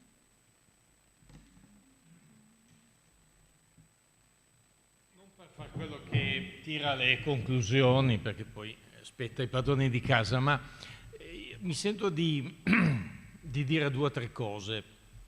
La prima è che questo pomeriggio secondo me è stato interessantissimo, perché ci siamo conosciuti parecchie persone che magari da tanti anni lavoriamo in questo mondo, alla fine poi non ci si vedeva mai in faccia e quindi abbiamo stabilito dei contatti. La seconda è che dobbiamo pensare ad uno sviluppo ancora di quello che abbiamo messo in movimento oggi. E quello che mi viene in mente a livello, il discorso della scuola che ha aperto Catalina è interessantissimo, ma come giustamente diceva Michelangelo, è una questione talmente grande, talmente complessa che andrà affrontata soltanto in una riunione dedicata soltanto a questo. Per quanto riguarda la stampa, io penso che quello che mi viene in mente sulla base degli interventi che ci sono stati oggi è che se vogliamo dare uno sviluppo a tutto questo, mi viene in mente che potrebbe essere da una parte la sopravvivenza delle tante riviste culturali che ci sono sul territorio, forse troppe, no? Ma l'impressione che ci sia ancora un settarismo fortissimo, il fatto che addirittura 2 o 3 riviste invitate oggi non abbiano partecipato, poi magari per carità legato a questioni contingenti di altri impegni, però secondo me il settarismo e il localismo è ancora molto forte. Però ecco, mi viene in mente che forse una prospettiva di sviluppo potrebbe essere quella di chi ci riesce a mantenere in vita il suo cartaceo, no? Mi sembra che ci siano, oggi abbiamo sentito realtà che sono, mi sembra, ben forti ancora. Purtroppo l'amico della Valado non è più collegato con noi, però dico io, quando ho sentito che la Valado ha 1200 soci o quanti ne ha, che poi praticamente corrispondono ad abbonamenti e che ha 30 referenti sul territorio che portano a mano la rivista e in quel modo tengono anche un contatto umano con la gente, chapeau, cioè se tutte le valli avessero un'associazione di questo tipo, una rivista di questo tipo, sarebbe bellissimo. Quindi dico, le riviste che ognuna affezionata al suo fazzoletto, al suo piccolo, insomma, territorio, cerchino di tirare avanti. Sarebbe bello che Espasi diventasse una sorta di catalizzatore di tutte queste riviste, no? Per cui Espasi avesse la capacità di mettere online o tutte queste riviste o una selezione di queste riviste, e che nascesse, per così dire, una sorta di rivista delle riviste, no? Di antologia delle riviste, che va da il meglio della Valado, il meglio di Alpi di Marittime, il meglio di Lutempe Nouvelle, eccetera, eccetera, eccetera. Il meglio, in senso, lo dico così, no? Cioè le cose più interessanti, più una selezione, e che nascesse una sorta di rivista soltanto online, no? Per seguire il discorso che faceva Dino, che tanto quella è la strada, che nascesse questa sorta di secondo livello online, dove ogni rivista comunque, che mantiene la sua identità, a cui sicuramente molto affezionata, abbia però una visibilità su questo secondo livello. Ultima cosa che voglio dire è che però fare una cosa di questo tipo comporta del lavoro, comporta della professionalità, comporta delle spese, e soltanto Espasi, che è sempre di più sentita da tutti noi come la casa comune, come il punto di riferimento dalla Val Chisone fino a Boves, soltanto Espasi ha l'autorevolezza, ma anche la solidità economica per affrontare un discorso di questo tipo. Ma secondo me la solidità economica di Espasi deve aumentare. Dino, abbi pazienza, io ti conosco da 40 anni e ti sono molto affezionato, però mi è venuto da lanciarti una frecciatina, perché quando hai citato il comune di Bellino che per risparmiare 2.000 euro ha negato il finanziamento alla pluriclasse di Sampere, mi è venuto in mente quando 10 o 15 anni fa, una decina di anni fa, Espasi si è trovato a un certo punto in grave difficoltà di credibilità e anche di finanziamenti, e il comune di Frassino è uscito dal consorzio. Ecco, allora io ti dico, adesso non voglio, per carità, però dico, per dire che a volte degli errori, anche partendo da logiche locali e tutto, in quel momento qualcuno ha detto Espasi è spacciato, scendiamo dalla barca prima che affondi, no? E secondo me Espasi non è affondato, no? E adesso è il momento, secondo me, di tornare a investire in Espasi. No, ma non lo dico a te che non hai più responsabilità, ma secondo me gli amministratori delle valli devono capire che Espasi è la realtà forte e bisogna che Espasi torni ad essere finanziata e sostenuta non solo dall'Unione Montana Valmaira, come mi sembra di capire che sia attualmente, ma bisogna che tutte le valli, a livello di comuni, a livello di unioni, di quello che vogliamo, di BIM, tornino a investire Espasi. Quindi noi dobbiamo uscire da qui anche con questo messaggio. Espasi deve tornare più forte di quello che era in passato e che è adesso, perché quella è la carta vincente. Grazie Diego, grazie.